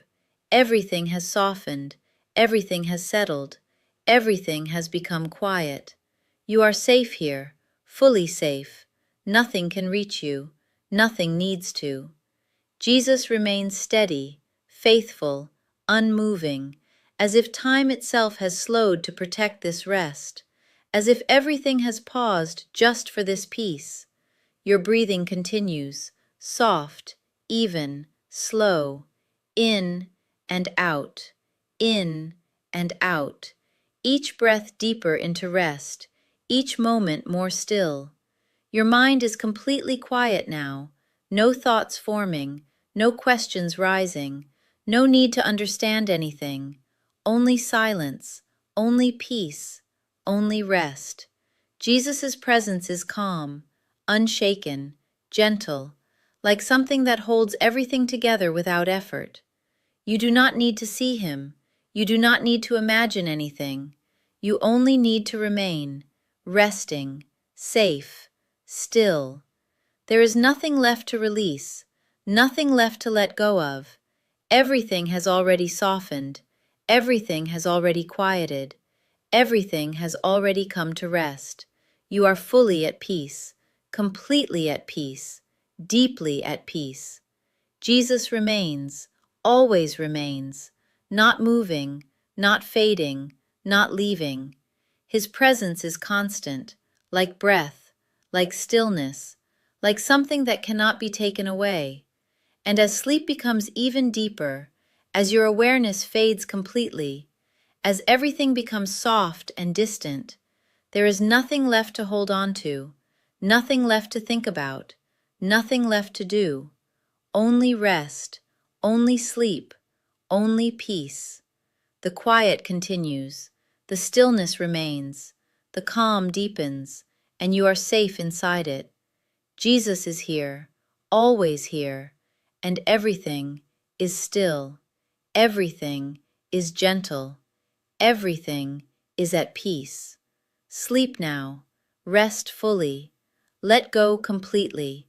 You are safe, you are held, you are at peace, always.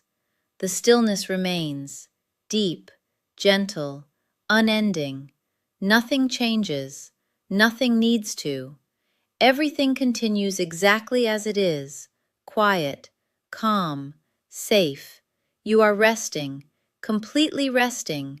Your breathing is soft, slow, effortless, in and out, in and out, like a quiet rhythm that carries you deeper and deeper into rest. Your body is fully relaxed, heavy in the most peaceful way, still without effort. There is nothing to adjust, nothing to move. Have you ever prayed for patience and then your whole day turned into a patience test? Like God said, "Sure, let's practice right now." I used to think God making my path straight meant no traffic, but real life is more like recalculating because you just screamed into your steering wheel. Proverbs 3:5-6 says, "Trust in the Lord with all your heart, and He will make your path straight." One day I'm late begging God for a smooth day, and immediately someone cuts me off. I'm like, "Okay, God," I said, "help me, not humble me." Then at a red light, I see a sticker, "Breathe, God's got you." I literally laughed out loud.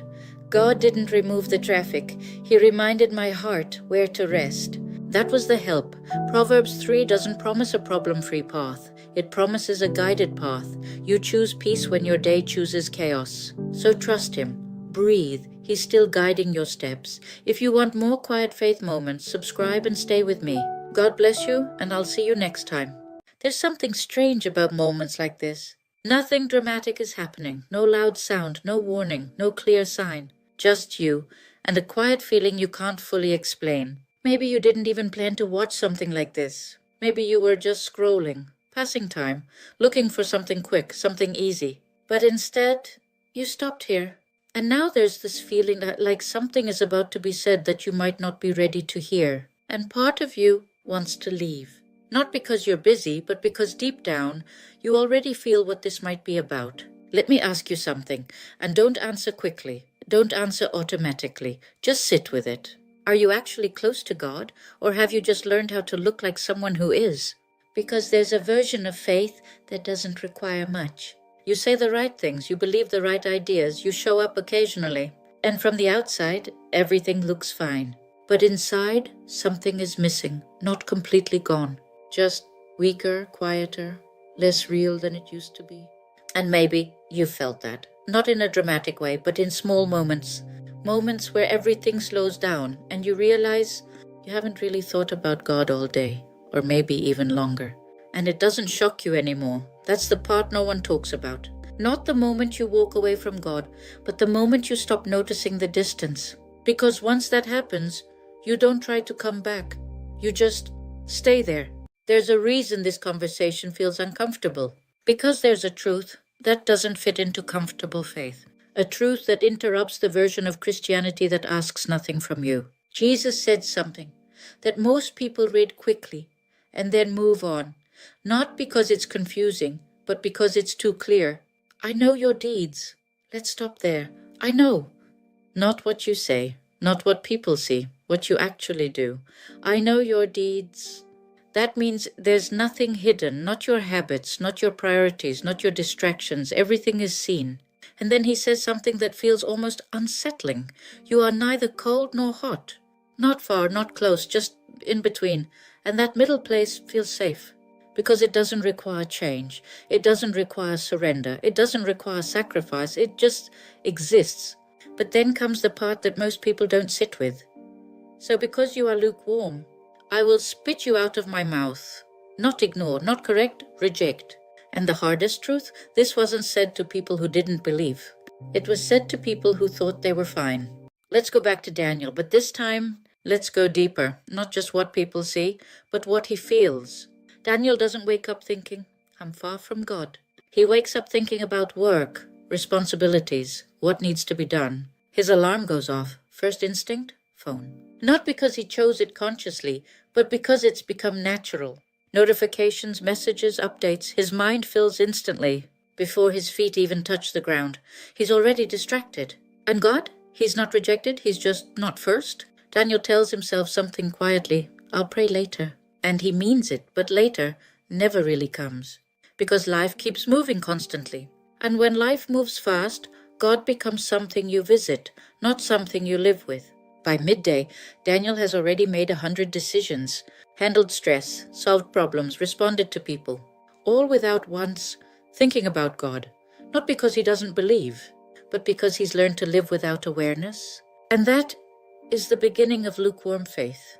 There's a moment, late at night, everything slows down, the noise fades, and Daniel sits there in silence, no distractions, no urgency, just stillness. And in that stillness, something surfaces, a feeling, not strong, not overwhelming, just enough to make him uncomfortable. A quiet thought. Something feels off. Just enough to make him uncomfortable. A quiet thought. Something feels off. He doesn't panic, he doesn't break down. He just notices it for a second. And then he reaches for his phone, because distraction is easier than reflection. And just like that, the moment disappears. Now let me show you another version. This one is different. Because this person looks very committed. Her name is Rachel. Rachel serves at church, volunteers, shows up every week. She's involved, active, consistent. If anyone saw her, they'd say she's strong in her faith. But there's something hidden. Rachel is busy for God, but rarely with God. Her schedule is full, helping, serving, doing. But when everything stops and she's alone, there's no depth, no stillness, no real connection. Because activities has replaced intimacy. And slowly, without realizing it, she's become lukewarm. Lukewarm faith doesn't come from hatred. It comes from replacement. Something else takes God's place, not completely, just enough to make him less central. Your phone, your routine, your comfort, your schedule. None of these are evil, but when they become more consistent than God, they quietly take his place. And you don't even notice it, because it feels normal. There's something deceptive about normal life, because nothing looks wrong. You wake up, go to work, handle responsibilities, talk to people, come home, rest, repeat. And inside that routine, everything feels fine. Not amazing, not terrible, just fine. And that word, is fine, is more dangerous than you think. Because fine doesn't push you to change, it doesn't wake you up. It doesn't force you to ask questions, it just keeps you where you are. And when it comes to your faith, fine can slowly become far, without you ever noticing when it happened.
But it's subtle, because this might be the moment everything seems fine.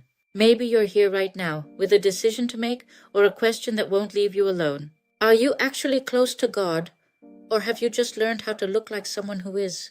God understands. I'm just going through a lot right now. I'll get serious later. Let's be honest for a second. Not the version of you that answers quickly, the version that actually knows. Is it just a season, or has it quietly become your normal life? And that word, fine, is more dangerous than you think. Because once that happens, you don't try to come back. You just stay there. Distraction isn't loud. It doesn't announce itself. It doesn't say, I'm pulling you away from God. It just fills your time, little by little, moment by moment, until your entire day is occupied. And at the end of it, there's no space left for God. Not intentionally, just practically. And that's how lukewarm faith grows. Not through rebellion, through replacement. Let me ask you something again. What takes most of your attention? Not what you say matters, what actually gets your time. Your focus, your energy? Because whatever that is, that's what your life is built around. And if God isn't in that center, then something else is. There's a moment that some people experience, not loud, not dramatic, just quiet awareness where everything slows down. and they realize something they've been avoiding. I don't feel close to God anymore. And that realization doesn't come with answers. It comes with discomfort. Because deep down, they don't know how it happened. They didn't plan it. They didn't choose it. But now they feel it, distance. And the hardest part, they don't know how to fix it. So instead of facing it, they ignore it. And the distance stays. Because it's easier, let's be real. Fully following God, it requires something. Attention, discipline, surrender, change. And lukewarm faith requires none of that. You keep your comfort, you keep your habits, you keep your control, and still feel like you're okay? That's why it's attractive, that's why it's common, and that's why it's dangerous. Right now, something inside you is responding. Maybe quietly, maybe uncomfortably, but it's there. And you have a choice. Ignore it, like you've done before. Or sit with it just a little longer. Because this feeling is not random. It's revealing something, not about other people. Let's not rush this part. Don't skip it. Because this might be the moment everything becomes clear. You've heard the signs, you've seen the patterns, you've felt the tension, and now you're sitting here with a question you can't ignore anymore. Is this me? Not someone else? Not people in general? You, your life, your habits, your reality? And maybe, for the first time in a while, you're not avoiding it, you're actually looking at it. Let's strip everything away, no filters, no excuses, no comparisons, just truth. If someone followed you for 1 week, would they see a life that is close to God? Or a life that occasionally remembers Him, not what you believe, what you live? Because that's what matters. And that question is uncomfortable for a reason. Because deep down, you already know the answer. The silent distance. Distance from God doesn't always feel like distance. There's no alarm, no warning sound, just silence. And silence can be misinterpreted. You think, maybe God is quiet. But what if you just stopped listening? What if the voice didn't disappear? You just filled your life with so much noise that you can't hear it anymore. There's one thought that keeps people stuck here. I'm still okay, not fully committed, not fully distant, just okay. And that okay becomes a trap. Because it removes urgency, it removes hunger. It removes the need to change. And slowly, okay becomes your identity. But Jesus never called you to be okay. He called you to follow Him. And following is not passive. What if this is the moment you finally admit it? Not out loud, but inside. I've been distant. I've been distracted. I've been lukewarm. Not because you're a bad person. Not because you don't believe, but because you slowly stopped choosing Him. And maybe you didn't even realize when it started. Here's the truth people avoid. Time doesn't fix this. Waiting doesn't fix this. Later doesn't fix this. Because later turns into never. And one day you look back and realize you stayed in the same place for too long. And that's the danger. Not falling away instantly, but staying still while your heart drifts. But listen carefully. This is not the end of the story. You're still here. You're still listening. And that matters. Because if you were truly gone, you wouldn't feel this. You wouldn't care. You wouldn't stay. But you did. Which means this isn't over. God is not sitting there waiting to reject you.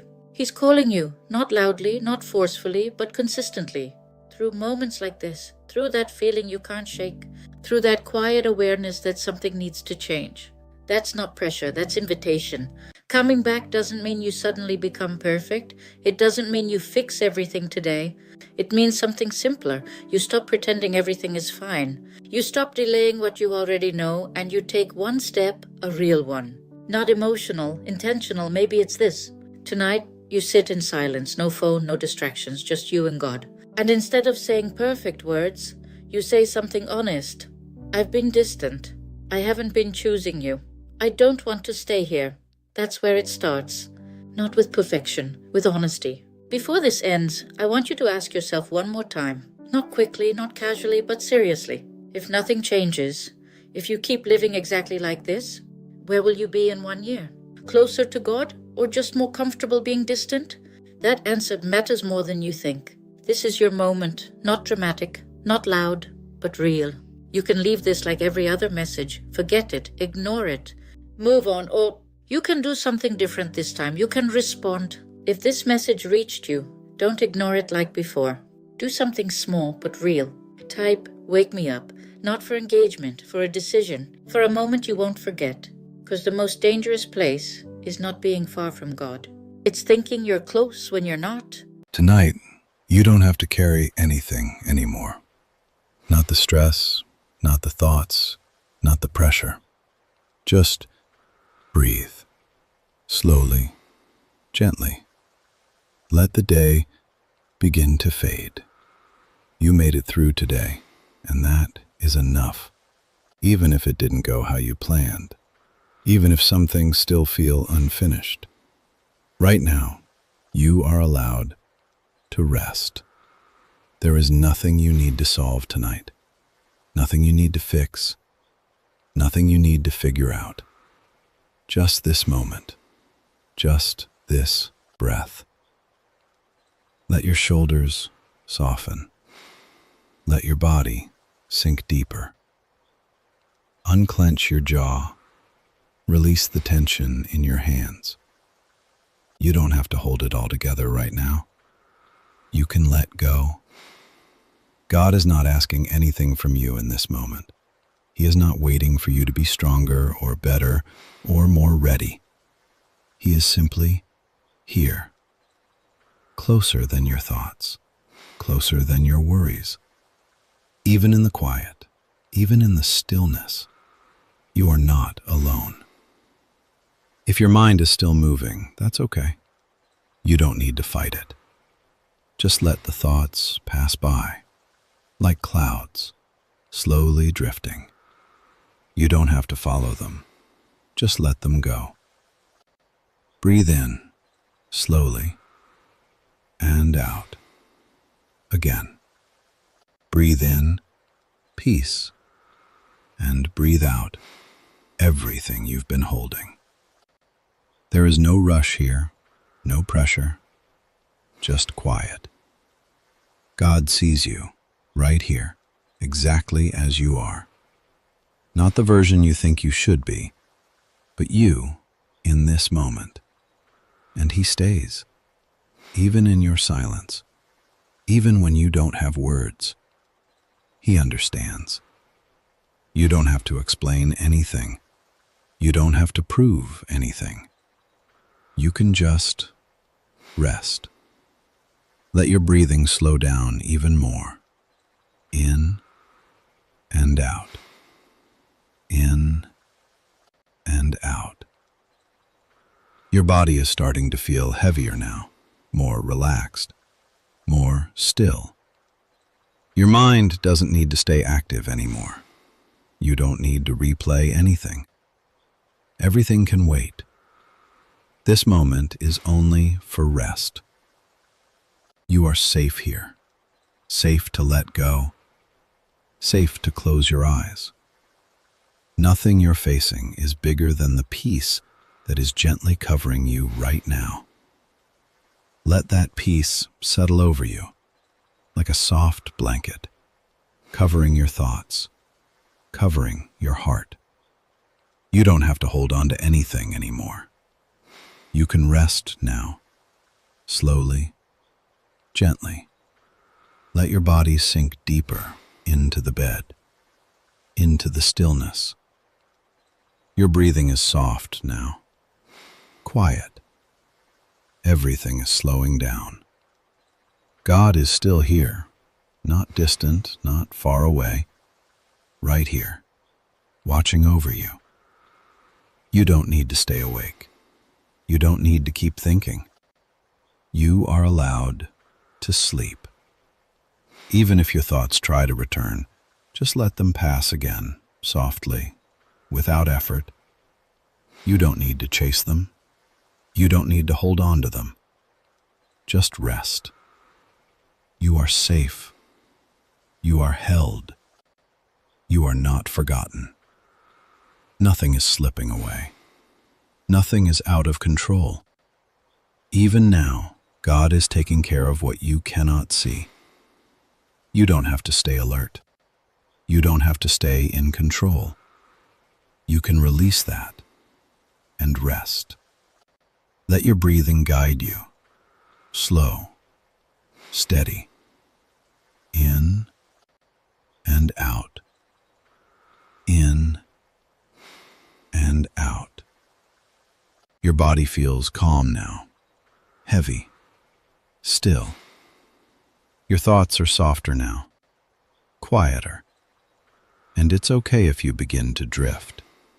You don't need to stay with every word. You don't need to listen closely. Just let the sound gently carry you. Drifting, slower, deeper. God is here, and you are safe. You can sleep now. Everything is okay. Rest. Rest your mind. Rest your heart. Rest your soul. Nothing is required from you. Nothing is expected from you. Just rest. Even deeper now. Let go a little more. You don't need to stay awake anymore. You don't need to think anymore. Just drift. Softly. Peacefully. God is watching over you, even while you sleep. Nothing will be missed. Nothing will fall apart. You are allowed to rest. And if your mind wakes again, just come back here, to this calm, to this stillness, to this quiet presence. You are not alone. You are never alone. Rest now. Everything is okay. You are safe. You are held. You can sleep. You're still here, resting, breathing, slowing down. There's nothing you need to do, nothing you need to think about. Just stay in this quiet moment. Your body knows how to rest. Your mind is learning to slow. Gently. Not rushing you. Not asking anything from you. Just staying. Sitting beside you. Watching over you. You don't need to respond. You don't need to say anything. Just let yourself be. Let your breathing slow even more. In and out. Soft and slow. Each breath taking you deeper, deeper into rest, deeper into calm. Your body feels heavier now, more relaxed, more still. Your mind doesn't need to stay active. It can rest too. It's okay if your thoughts don't make sense anymore. It's okay if they begin to fade. You don't need to follow them. Just let them drift away, further and further, like clouds disappearing into the night. You are safe. You are held. You are not forgotten. Even now, as you drift, even now, as you let go, God is near, closer than your breath, closer than your thoughts. You don't need to stay awake. You don't need to hold on. You can sleep now. Nothing will go wrong.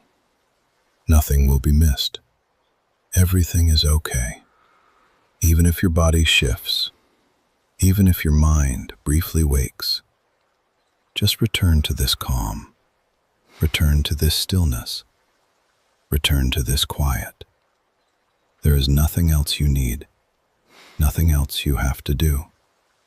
Just rest. Let your breathing guide you, slow and gentle. In and out. In and out. Your body is resting. Your mind is quieting. Everything is slowing down. Even your thoughts. Even your awareness. You are drifting now. Softly. Peacefully.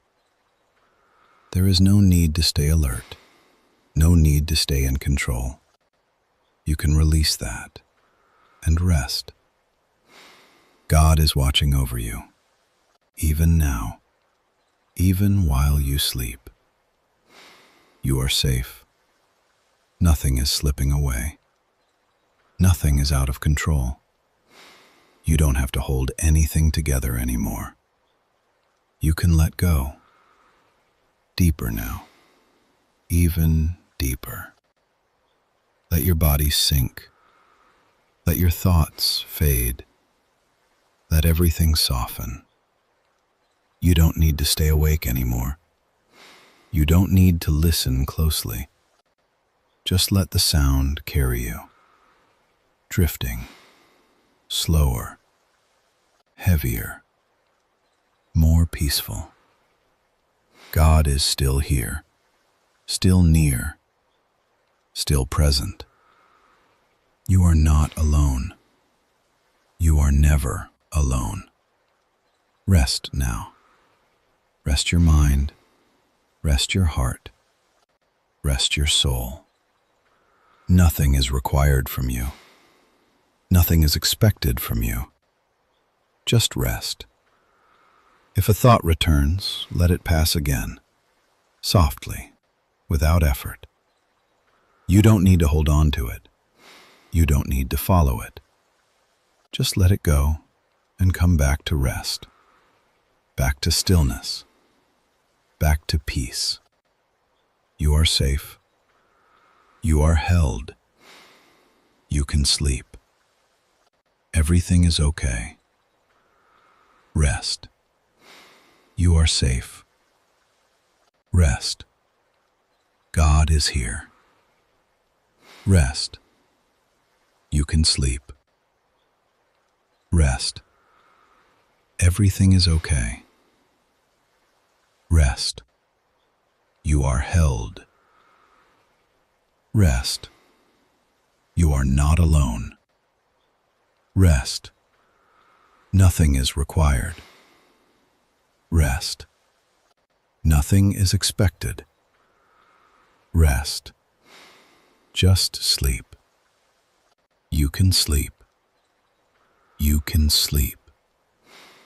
You can sleep. God is here. God is here. God is here. You are safe. You are safe. You are safe. Everything is okay. Everything is okay. Everything is okay. Rest now. Rest now. Rest now. You're still resting. You're safe.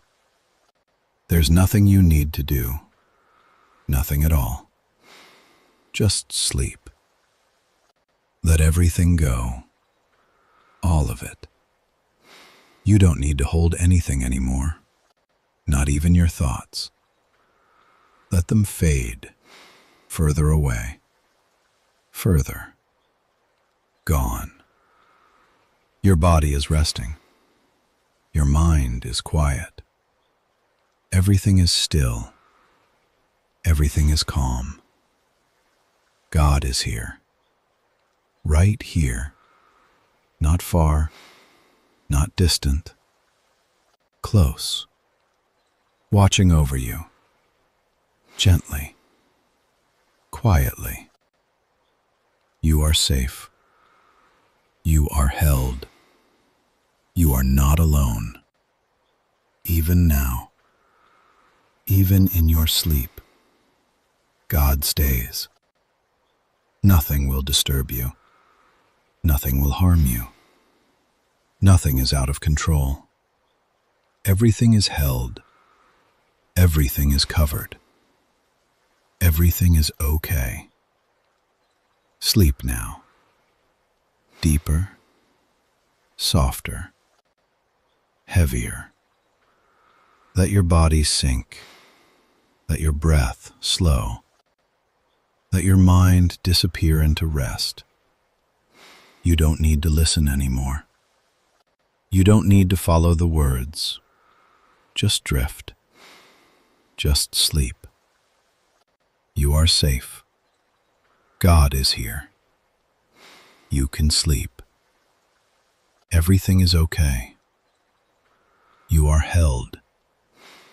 Nothing is required. Nothing is expected. Just sleep. You are safe. God is here. You can rest. Everything is okay. You are held. Sleep now. Sleep now. Sleep now. Safe. Here. Rest. Peace. Sleep. God. Safe. Rest. Sleep. Everything is okay. Sleep. You are still resting. Everything is quiet now. There is nothing to do, nothing to think about. Just peace. Just stillness.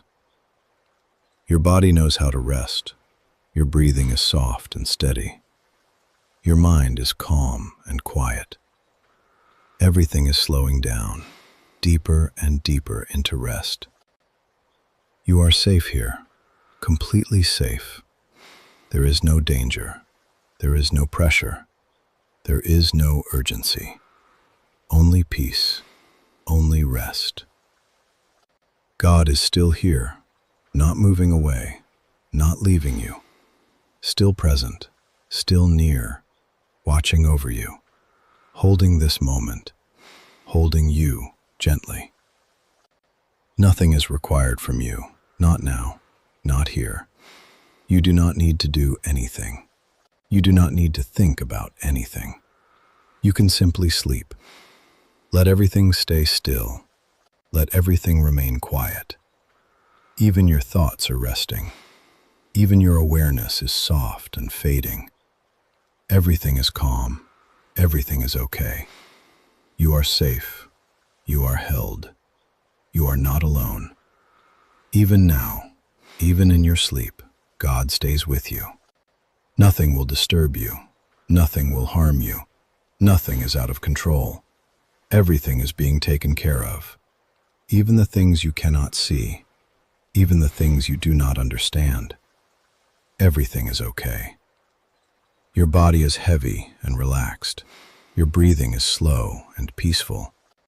Your mind is quiet and still. You are drifting deeper into rest. You do not need to listen anymore. You do not need to follow the words. Just allow yourself to sleep. Just allow yourself to drift, softly and peacefully. You are safe. You are safe here. You are safe in this moment. You are safe in this stillness. God is here. God is near. God is watching over you. God is holding you in peace. You can sleep. You can rest. You can let go. You can release everything. Nothing is required. Nothing is expected. You are allowed to rest completely. You are held. You are supported. You are covered in peace. Everything is okay. Everything is okay right now. Everything is okay in this moment. Stay in rest. Stay in peace. Stay in stillness. Your body continues to relax. Your breathing continues to slow. Your mind continues to quiet. You are drifting deeper, deeper into calm, deeper into stillness, deeper into rest. You do not need to return to your thoughts. You do not need to wake yourself. You can remain here, in this quiet, peaceful place. You are safe. You are safe. You are safe. God is here. God is here. God is here. You can sleep. You can sleep. You can sleep. Everything is okay. Everything is okay. Everything is okay. Rest now. Rest fully. Rest deeply. Let go of everything. Let go of the day. Let go of your thoughts. Let go of your worries. Nothing needs your attention. Nothing needs your energy. Nothing needs your effort. You are safe to rest. You are safe to sleep. You are safe to let go. God is still here, still near, still watching over you. You are not alone. You are never alone. Your body is completely relaxed. Your mind is completely quiet. Your heart is completely at peace. Stay in this calm. Stay in this stillness. Stay in this rest. Sleep now. Sleep peacefully. Sleep deeply. Everything is okay. Everything is okay. Everything is okay. You are safe. You are held. You are resting. Sleep. Rest. Peace. Sleep. Rest. Peace. Sleep. Rest. Peace. You are safe. You are safe. You are safe. God is here. God is here. God is here. Everything is okay. Everything is okay. Everything is okay. Sleep now. Sleep now. Sleep now. Rest deeply. Rest fully. Rest peacefully. You are safe. You are held. You can sleep. Everything is calm. Everything is still. Everything is okay. Sleep. Rest. Peace. Sleep. Rest. Peace. Sleep. Rest. Peace. You are safe. You are safe. You are safe. God is here. God is here. God is here. Everything is okay. Everything is okay. Everything is okay. Sleep now. Sleep peacefully. Sleep deeply. Rest. Peace. Sleep. Rest. Peace. Sleep. Rest. Peace. Sleep. You are safe. You are held. You are resting. Everything is quiet. Everything is calm. Everything is okay. Sleep now. Sleep now. Sleep now. Rest deeply. Rest fully. Rest peacefully. You are safe. You are held. You can sleep. Everything is okay. Everything is okay. Everything is okay. Sleep. Rest. Peace. Sleep. Rest. Peace. Sleep. Rest. Peace. You are still sleeping. Your body is resting deeply. Your breathing is soft and steady. Your mind is quiet and peaceful. There is nothing to do. There is nothing to think about. There is nothing to carry. Only rest. Only peace. You are safe. You are safe here. Hello. Welcome. I'm so glad you're here tonight. Wherever you are right now, whatever kind of day you've had, you can let it all go. You've made it through another day, and now, the only thing left for you to do is rest. There's nothing more you need to accomplish tonight. No more tasks, no more lists, no more trying. Just this. Just here. Just now. Let yourself settle in. Feel the weight of your body pressing gently into wherever you're lying. Feel the softness beneath you, the warmth of the blankets around you, your pillow cradling your head like a gentle hand holding you close. The room around you is quiet. The world outside is growing still, and in this stillness, you are safe. You are held. You are home. Before we begin our story tonight, let's take a few slow breaths together. There's no rush. There's nowhere else to be. Breathe in gently through your nose. 1, 2, 3, 4. Now hold that breath softly. 1, 2, 3, 4, 5, 6, 7, and slowly, Slowly, let it out through your mouth. 1, 2, 3, 4, 5, 6, 7, 8. Beautiful. Let's do that again. Breathe in, slowly. 1, 2, 3, 4. Hold, gently. 1, 2, 3, 4, 5, 6, 7, and release, soft and slow.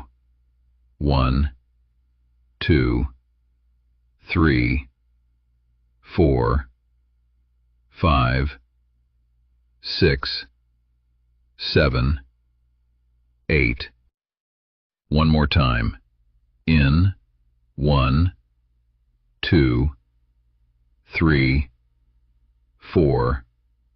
Hold, 1, 2, 3, 4, 5, 6, 7. Out. 1, 2, 3, 4, 5, 6, 7, 8. Good. So good. Feel how your heartbeat is slowing. Feel how your shoulders are dropping. Feel how your jaw is unclenching. You don't need to hold on to anything right now. Your body knows how to rest. Your body has been waiting for this moment all day. And now, finally, it can let go. Now, I want you to imagine something with me.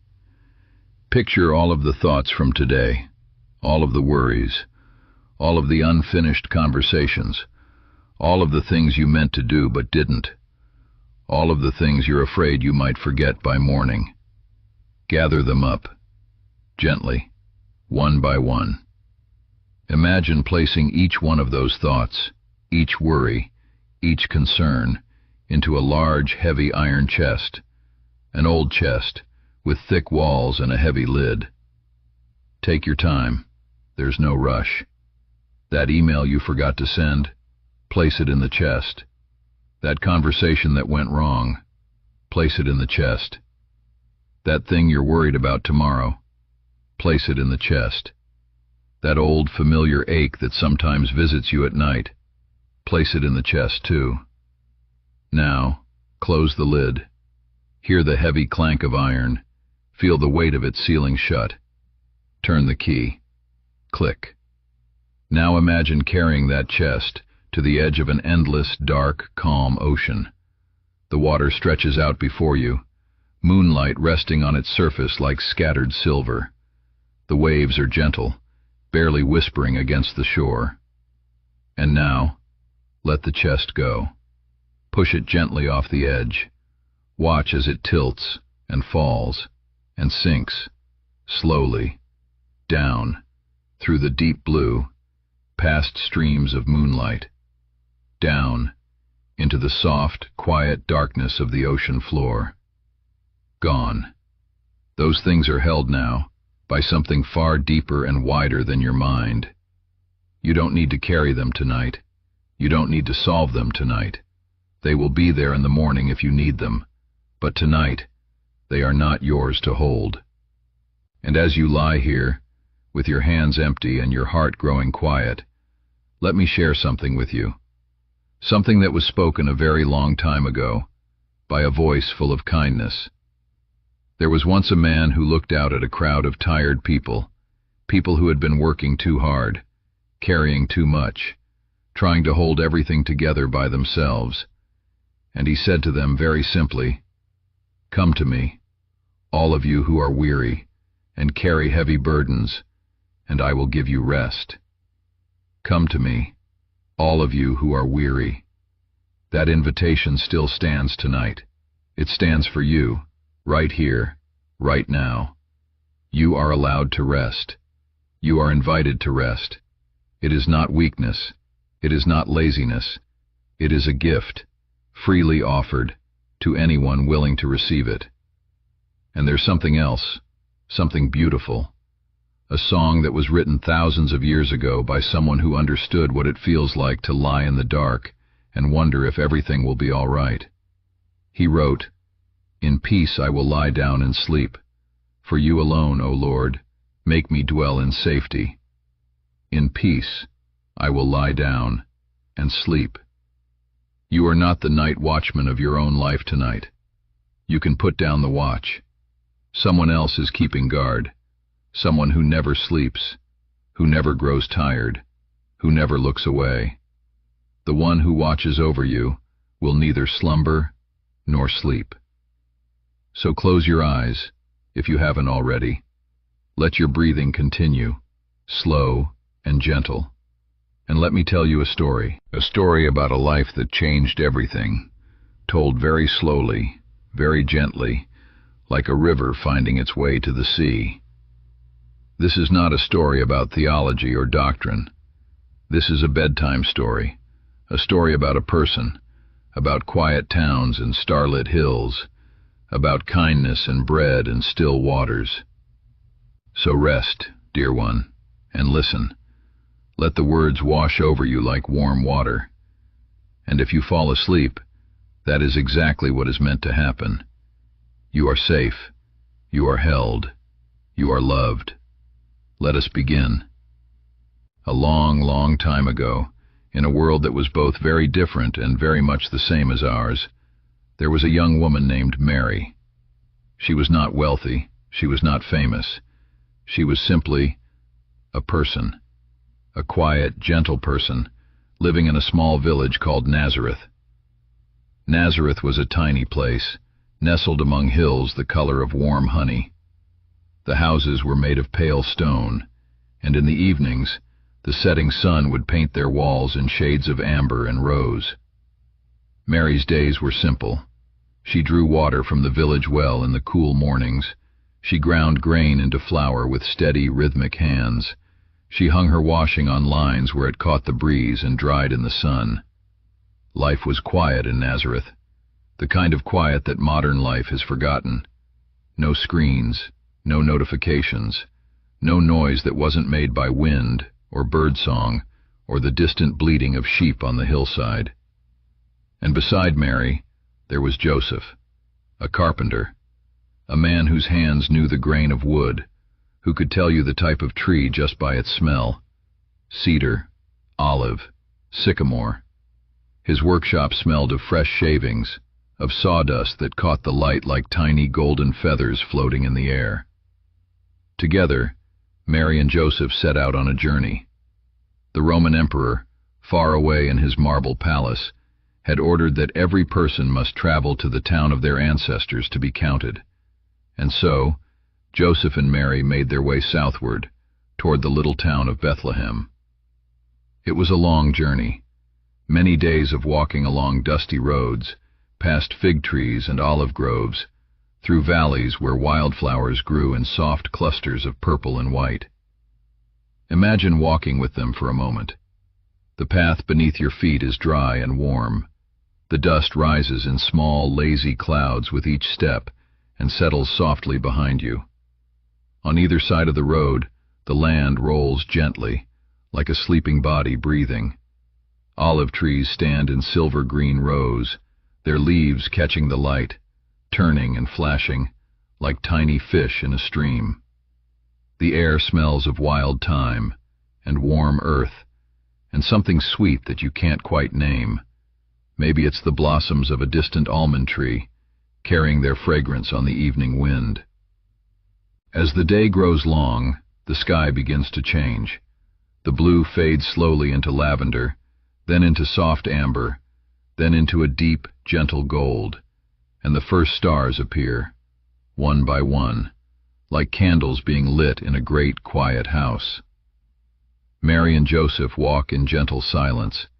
There's no need for words. The road knows where it is going. Their feet know the way.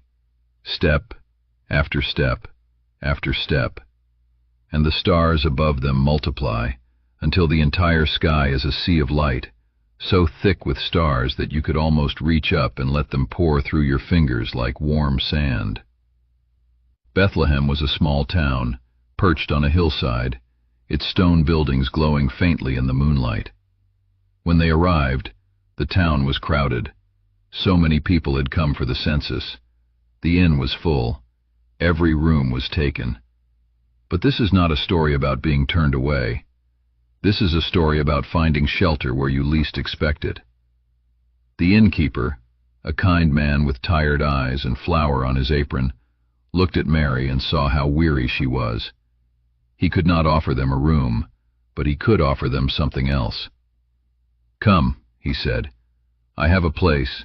It's simple, but it's warm, and it's dry, and it's quiet." He led them around the back of the inn, down a narrow stone path, to a stable carved into the hillside.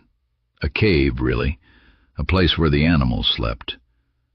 "And here, I want you to slow down with me even further, because this place, this simple, humble place, is going to become one of the most peaceful spaces in all of storytelling.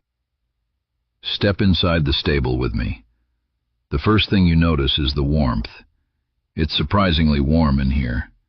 The stone walls hold the heat of the day like a gentle embrace, and the bodies of the animals, a donkey, an ox, a few sheep, they add their own soft warmth to the air. The ground is covered in fresh straw, golden straw, clean and dry, that rustles softly beneath your feet as you step inside. It smells of summer fields, of harvested wheat, of long, warm days dried into golden threads. Breathe that in for a moment. The smell of straw and hay, and the warm, earthy scent of animals resting peacefully. It's not unpleasant at all. It's grounding. It's real. It smells like the earth itself, like belonging, like home. In the corner, an oil lamp flickers, just one small flame, casting a warm orange glow across the stone walls. The light dances gently, painting soft shadows that move like slow, quiet music. The flame is small, but it fills the space with a golden haze, a warmth that your eyes can feel, the kind of light that makes everything look soft and safe and ancient. There is no harsh light here, no blue screens, no fluorescent glare, just the soft, amber glow of a single flame. And the sounds. Listen carefully. The soft breathing of the animals, slow and steady, like a lullaby without words. The ox breathes deeply, in and out, in and out. The donkey shifts its weight gently, and the straw crinkles beneath its hooves like the turning of old, dry pages. From somewhere far away, on the hills outside Bethlehem, you can hear the faint sound of sheep, a soft, distant bleating, not urgent, not afraid, just there, a sound as old as the hills themselves. And the wind, the gentlest wind, passes across the mouth of the stable, making a sound like a long, slow exhale. Shh. This is the world's most unlikely sanctuary, a cave, a stable, a place for animals, and yet it is the safest, warmest, most peaceful place in all the world tonight. And it is here, in this golden warmth, surrounded by the scent of straw and the breath of animals, that a baby is born. A small, perfect baby boy. His eyes are tightly closed. His tiny fingers are curled. His skin is warm and new. Mary wraps him in soft cloth, strips of linen that she brought with her, winding them gently, carefully around his small body, swaddling him, holding him close. She lays him in a manger, a feeding trough carved from stone, lined now with soft, clean hay. Imagine that manger for a moment. It's not grand. It's not golden. It's a simple stone box, filled with hay, holding the smallest, newest life. And yet, It is enough. More than enough. It is exactly right. The baby sleeps. His breathing is the tiniest sound, barely a whisper, the softest rhythm in the room. In and out. In and out. Mary watches him. Joseph stands nearby, one hand resting on the rough stone wall, his face lit by the amber glow of the lamp, his expression the quiet, unshakable tenderness of a new father. The animals seem to know that something extraordinary has happened. They are unusually still. The ox lowers its great head gently. The donkey stands quietly in its corner. Even the sheep in the hills outside seem to have grown hushed. The whole world is holding its breath. Not far from Bethlehem, on the dark, rolling hills, there are shepherds. They sit around a low fire, its embers glowing orange and red in the darkness. The flames have died down to coals, and the heat radiates outward like a warm hand pressed against your chest. These are ordinary men, working men. Their cloaks are rough and worn. Their hands are calloused from holding staffs and carrying lambs. They smell of lanolin and wood smoke in the outdoors. Around them, their flock rests. Dozens of sheep, lying in soft clusters on the grass, their woolly bodies pressed close together for warmth. The sheep trust their shepherds. They have no fear. One shepherd is counting them softly, under his breath, as shepherds do. 1, 2, 3, 4, 5, 6, 7, 8, 9, 10. Each sheep accounted for, each one known, each one safe. 11, 12, 13, 14. The night is deep. The stars overhead are brilliant, more stars than you could ever count, scattered across the blackness like diamonds poured from a bowl. 15, 16, 17, 18, 19, 20.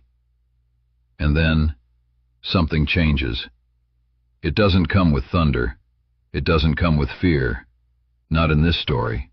Not tonight.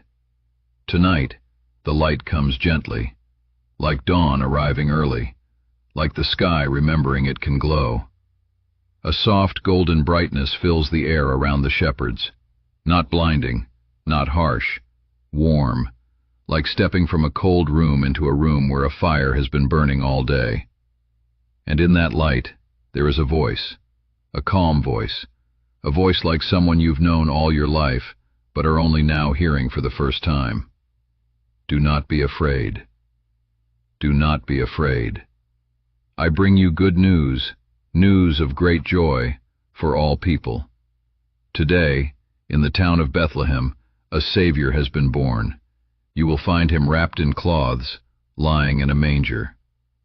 And then the sky fills, not with noise, but with singing, the softest, most beautiful singing you could imagine, as if the stars themselves have learned how to sing. Glory to God in the highest, and on earth, peace. Peace. The word hangs in the air like the last note of a lullaby. Peace. And then the light fades gently, the singing softens, the stars return to their quiet positions, and the night is still again. But the shepherds can still feel it, the warmth, the peace, the knowing that something has changed. They look at each other, and without a word, they rise and walk toward Bethlehem. And when they find the stable and see the baby sleeping in the manger, their faces soften. These rough, weathered men, who spend their lives on cold hillsides guarding sheep, they kneel, not because anyone told them to, but because some things are so tender, so quietly powerful, that kneeling is the only response that makes sense. And the baby sleeps on, warm, wrapped, safe, just as you are now, warm, wrapped, safe. The oil lamp continues to flicker, the straw continues to smell of summer, the animals continue their slow, steady breathing, in and out, in and out. and the night holds everything, gently, in its dark, soft hands. Silent night, holy night. All is calm, all is bright. Rest now, if you'd like. Let the image of that warm, glowing stable stay with you. The orange light, the soft straw, the tiny sleeping baby, the quiet breathing of gentle animals. Or stay with me, and we'll walk a little further into this story. There is no hurry. There is nowhere else to be. There is only this, and you, and the quiet voice of the night. Divine Rest, the Life of Jesus Christ, Part 3. Nazareth, the Quiet Years, 20 minutes. Years passed, the way years do when you are not watching them. Slowly, gently, like clouds crossing a wide blue sky. The little baby from that warm Bethlehem stable grew. He grew the way all children grow, one small day at a time. His name was Jesus, and he grew up in that tiny village we visited earlier, Nazareth, the village of honey-colored hills and quiet mornings. Imagine Nazareth in the early morning. The sky is pale, not yet blue, that soft, silvery color that comes just before sunrise, when the world is holding its breath between night and day. The air is cool and still. Dew clings to the wild grasses on the hillside, tiny droplets catching the first light, making the earth look as if it has been scattered with glass beads. A rooster calls somewhere in the village, not harsh, just announcing, the way a rooster does, a sound as old as mornings themselves. And then the sun appears, slowly, over the eastern hills, a thin line of gold that widens and deepens until the light spills down the hillside like warm honey poured from a jar. The stone houses begin to glow, the olive trees begin to shimmer. The dew begins to evaporate, rising in the faintest mist, like the earth is sighing with contentment. This is the world Jesus woke up to every morning, this quiet, this beauty, this unhurried beginning. Joseph's workshop was a simple room attached to their home. It had a wide doorway that opened onto the narrow street, letting in the morning light and the sounds of the village. Inside, the floor was covered in wood shavings, curls of pale wood, cedar and olive and sycamore, lying in soft drifts like fallen leaves. The tools hung on the walls, simple tools, a saw with a wooden handle, smooth from years of Joseph's grip, a chisel, a plane, an awl, each one placed carefully in its spot, each one known by the shape of its shadow on the wall. Close your eyes and step inside this workshop with me. The smell hits you first. It's one of the most soothing smells in the world, fresh cut wood, cedar especially, with its sweet, warm, slightly spicy fragrance. It fills the room like invisible warmth. And beneath it, the deeper, earthier smell of olive wood, rich and complex, the smell of trees that have stood for hundreds of years, that have watched civilizations come and go, and kept growing slowly, patiently. Joseph is working. His movements are slow and precise. He draws the plane across a piece of wood, and a long, thin curl rises from the surface, catching the light as it spirals gently to the floor. Shh, goes the plane across the wood. Shh, shh. It's a rhythmic sound, steady, predictable, like waves on a shore, or wind through tall grass, or the breathing of someone sleeping peacefully beside you. And there, sitting on a low stool in the corner, is the boy Jesus. He watches his father work. His chin rests on his small hands. His dark eyes follow the movement of the plane, back and forth, back and forth. Sometimes Joseph lets him hold a piece of wood, lets him feel the grain with his small fingers, running them along the surface, feeling where the wood is smooth and where it is rough, learning the language of trees without words. Every piece of wood has a story, Joseph tells him quietly. You just have to look at it long enough, and it will show you what it wants to become. And the boy listens, and learns, and grows. In the afternoons, when the workshop grew warm and the work was done, Jesus would walk into the hills. The hills around Nazareth are gentle, rolling, covered in wild grasses and scattered wildflowers. In the spring, they turn green, so green that the color seems to hum. And in the summer, they turn golden. The grasses dry to the color of warm sand, and they ripple in the breeze like a great, slow ocean made of light. Jesus would walk through these hills, slowly, the way you walk when you have nowhere particular to be. He would notice things, small things, the kind of things that most people walk past without seeing. A lily growing wild among the rocks, its petals so delicate, so perfectly formed, that it looked as if someone had painted it with a brush made of a single hair, white, with the faintest blush of gold at its center. He would stop and look at it, and later, much later, he would tell people about these lilies. "Consider the lilies of the field," he would say. "They do not labor or spin, yet even Solomon in all his splendor was not dressed like one of these." "Don't worry about tomorrow," he would tell them. "Look at the flowers, look at how they grow, without anxiety, without striving, simply opening. And you, tonight, don't worry about tomorrow either. Tomorrow will take care of itself. Tonight, you are a lily in a field, simply resting, simply being, simply opening to the quiet dark." In the evenings, the village gathered at the well. The well was in the center of Nazareth, a stone circle, weathered smooth by centuries of hands drawing water. The rope was thick and rough, the bucket was heavy. But the water it brought up was cool and clean and clear, water that had been filtering through limestone for ages, gathering minerals and cold and clarity in its long, slow journey underground.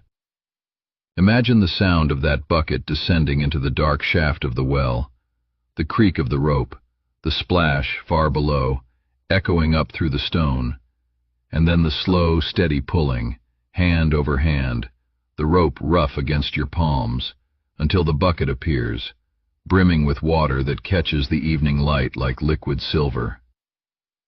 The women of the village came to the well at this hour. They talked softly to one another while they filled their jars. Their voices blended together like the murmuring of a gentle stream. Children played in the dust nearby. Their laughter was high and light, like birds calling to each other across a meadow. And the sky above them was turning, that slow, magnificent turning that happens every evening and that no one ever gets tired of watching. Blue, to lavender, to rose, to amber, to deep, soft gold. Jesus watched these sunsets, every evening, for years. He watched the light change, the colors deepen, the first star appear, and he was at peace. At night, Mary would prepare the evening meal. The house was small and warm, one room mostly, with a low table, a few mats, an oil lamp, the same kind of oil lamp that had flickered in the Bethlehem stable years before, the same warm orange glow, the same gentle dancing of shadows on stone walls. Mary would bake bread, flat, round bread, made from flour she had ground that morning. She would knead the dough with slow, strong hands, pressing and folding, pressing and folding. The rhythm of it was like music, like a heartbeat. Press, fold, turn. Press, fold, turn.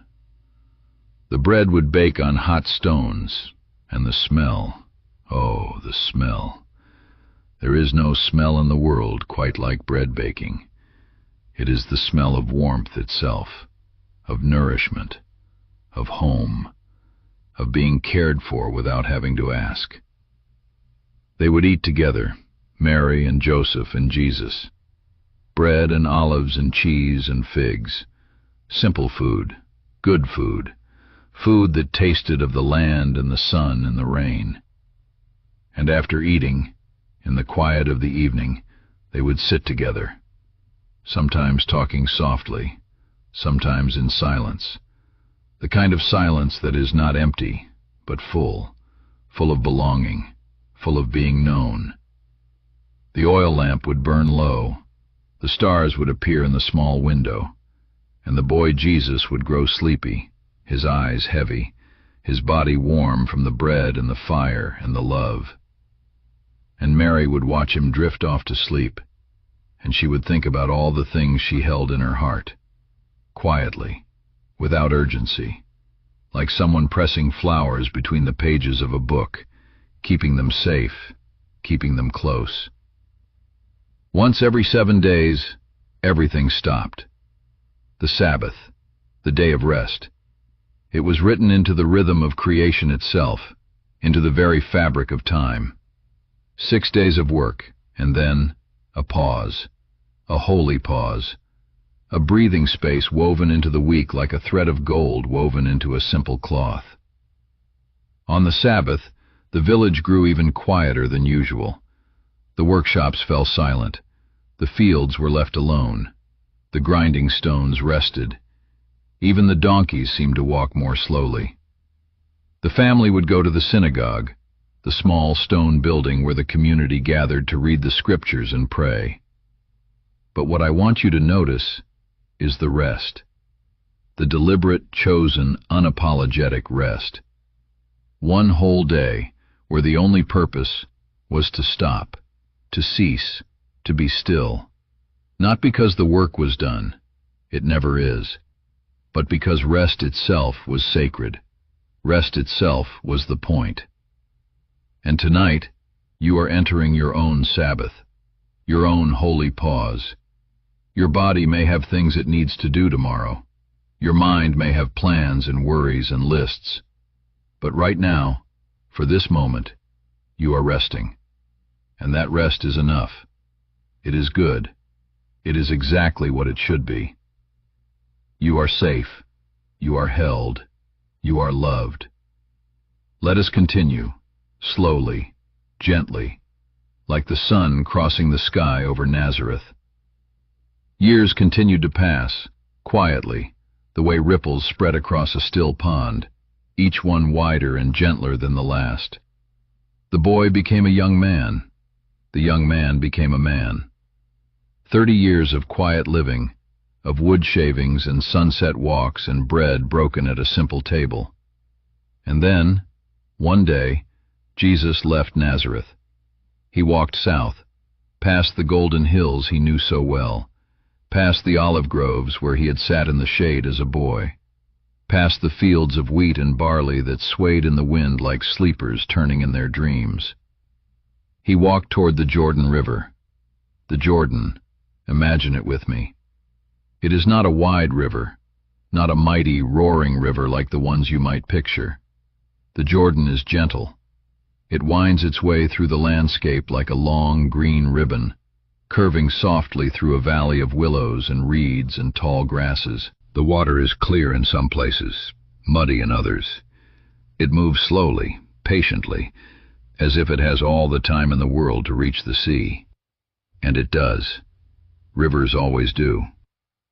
The banks are lined with green, lush, deep green, the kind of green that only grows where water is near. Papyrus reeds stand tall, their feathery tops catching the breeze and nodding gently like old men dozing in the sun. Willow trees droop their long branches toward the water, touching the surface, creating tiny ripples that spread outward and fade and disappear. The sound of the Jordan is one of the most peaceful sounds you will ever hear. It's not the crash of ocean waves. It's not the rush of a waterfall. It's a murmur, a continuous, gentle murmur, like a conversation happening in another room, where you can hear the music of the voices but not the words. Burble and splash and whisper. And beneath that sound, the deeper, slower sound of water moving over smooth stones, round stones, polished by centuries of current, in shades of brown and gray and soft green. Birds call from the reeds, small birds, with voices like tiny bells. They dart between the papyrus stems, flashes of brown and blue, here and gone, here and gone. And dragonflies hover above the water, their wings catching the sunlight, turning into momentary sparks of iridescent blue and green before they zip away to hover somewhere else. This is the Jordan. This is where Jesus came. Standing in the shallows of the river was a man named John.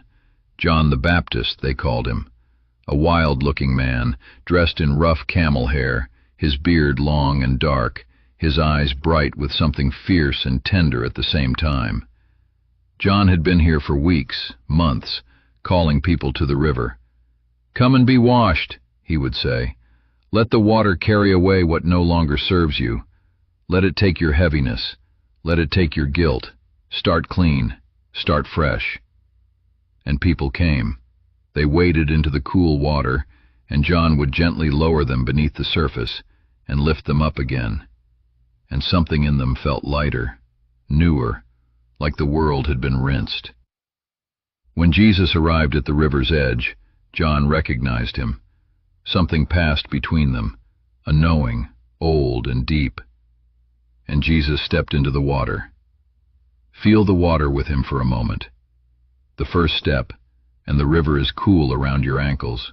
Not cold, cool, refreshing.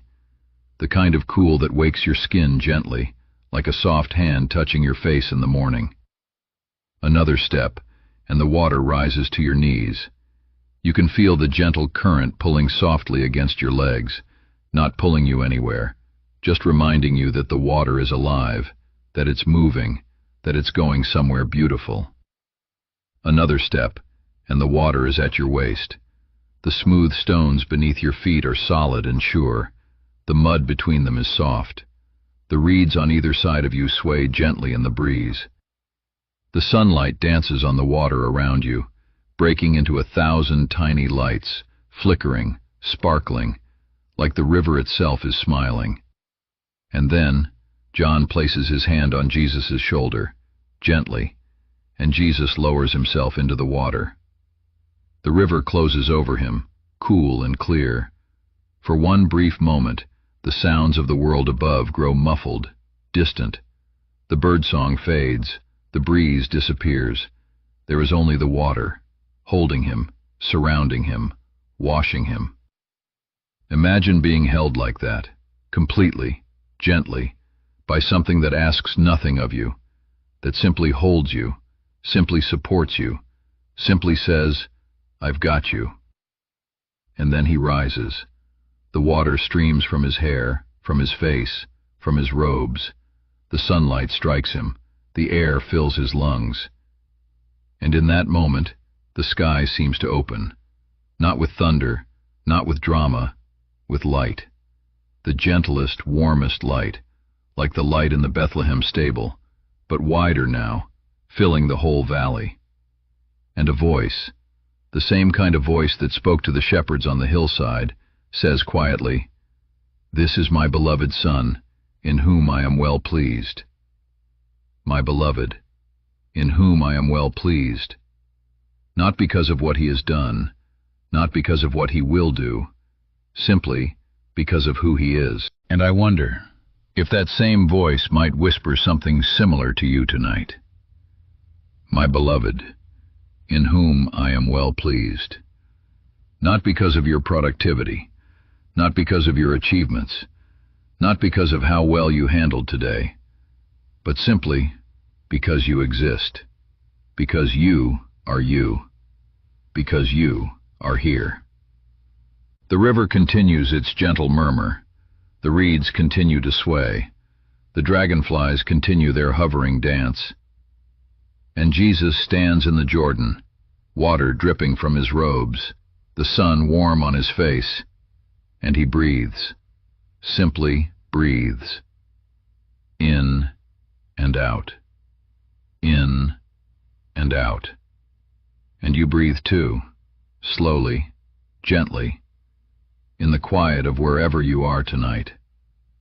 You are safe, you are held, you are loved. Jesus went into the wilderness, into the quiet, into the empty places where there was nothing but sky and stone and silence. We won't follow him into every detail of those days. That's not what tonight is for. Tonight is for rest. But I want you to know that he went into the stillness, deliberately, intentionally. He chose silence the way most people choose noise. He chose emptiness the way most people choose fullness. 40 days in the desert, alone, with nothing but the wind and the stars and the vast, open quiet. And when those 40 days were over, he was ready.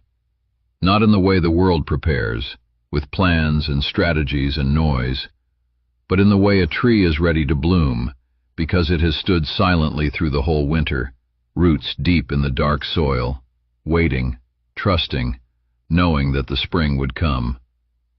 Spring always comes. And so, rested and ready, Jesus began to walk, and people began to follow, not because he shouted, not because he demanded, but because something about his presence felt like coming home, like sitting by a fire after a long journey, like hearing a song you forgot you knew. And the things he said, and the things he did, are what we'll discover next, slowly, gently, as the night grows deeper and your breath grows slower.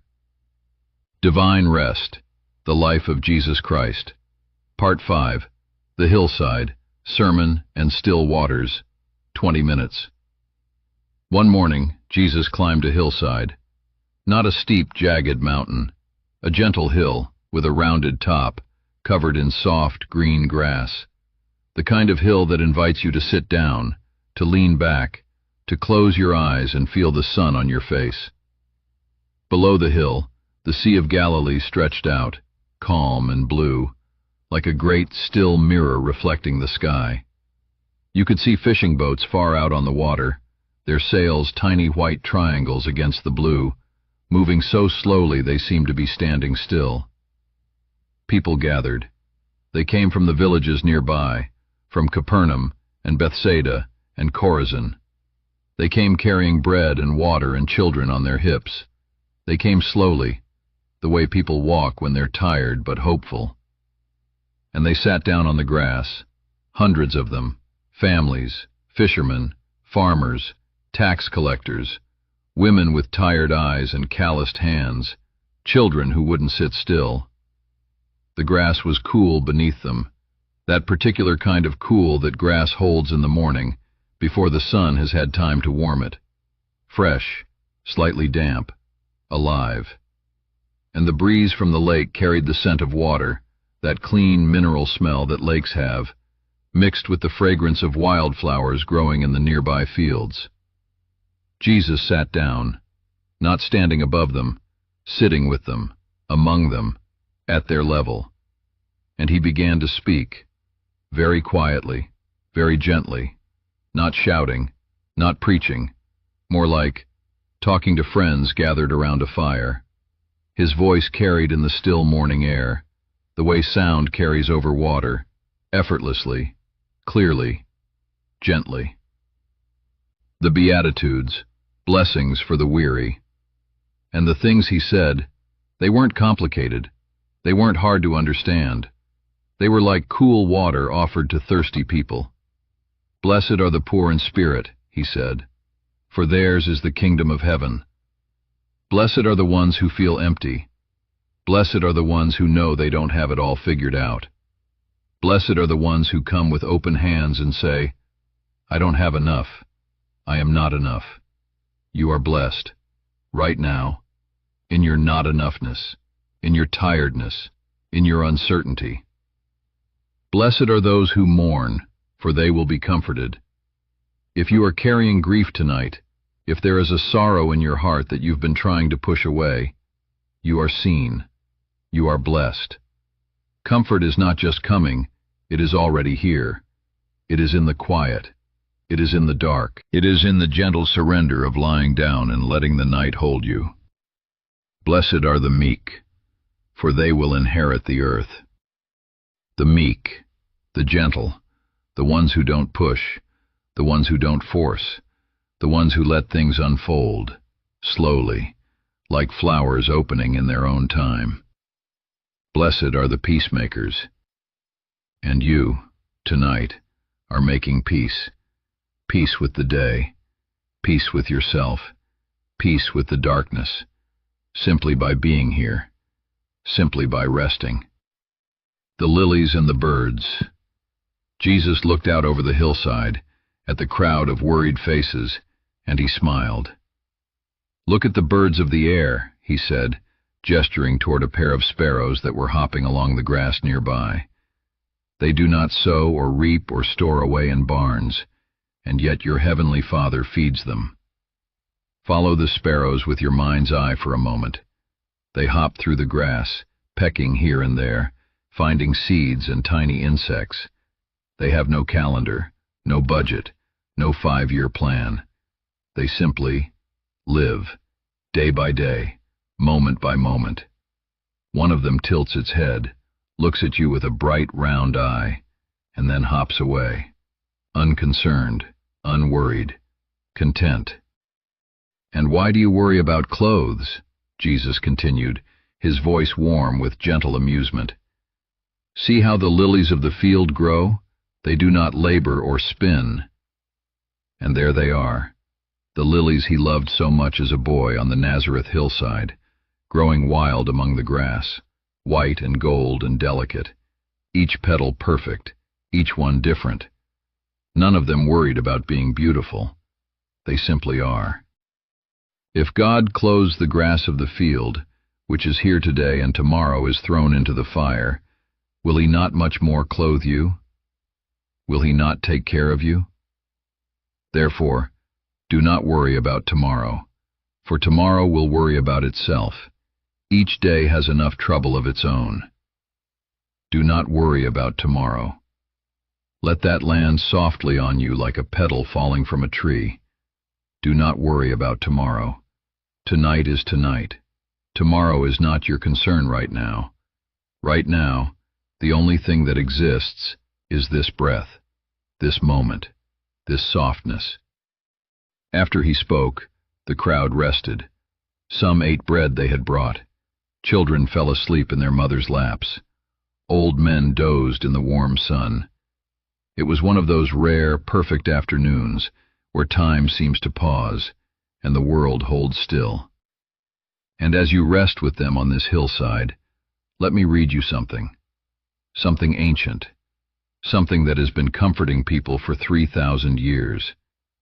It was written by a shepherd king named David, a man who knew what it was like to sleep under the stars, to be afraid, to be hunted, to be lonely. And in the middle of all of that, he wrote this: "The Lord is my shepherd, I shall not want. I shall not want. I shall not lack.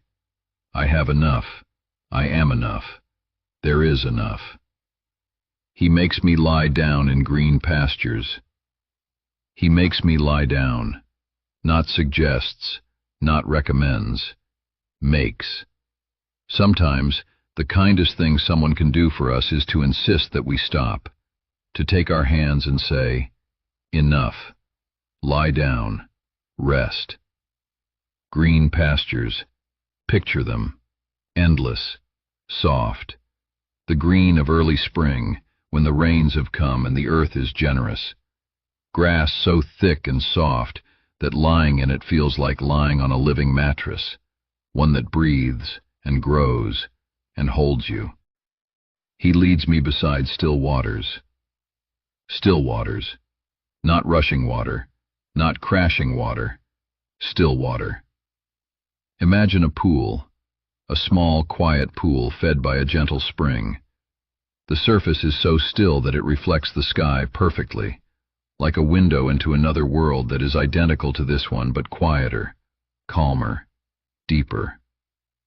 A leaf falls from an overhanging tree and touches the water, and the tiniest ripples spread outward in perfect circles, widening, slowing, until the surface is still again. He restores my soul. He restores. He brings back. He refills. Whatever has been depleted in you today, Whatever energy was spent, whatever patience was exhausted, whatever joy was dimmed, it is being restored, right now, in this quiet, in this dark, in this rest. Even though I walk through the valley of the shadow of death, I will fear no evil, for you are with me. I will fear no evil, not because there is no darkness, there is, but because I am not alone in it.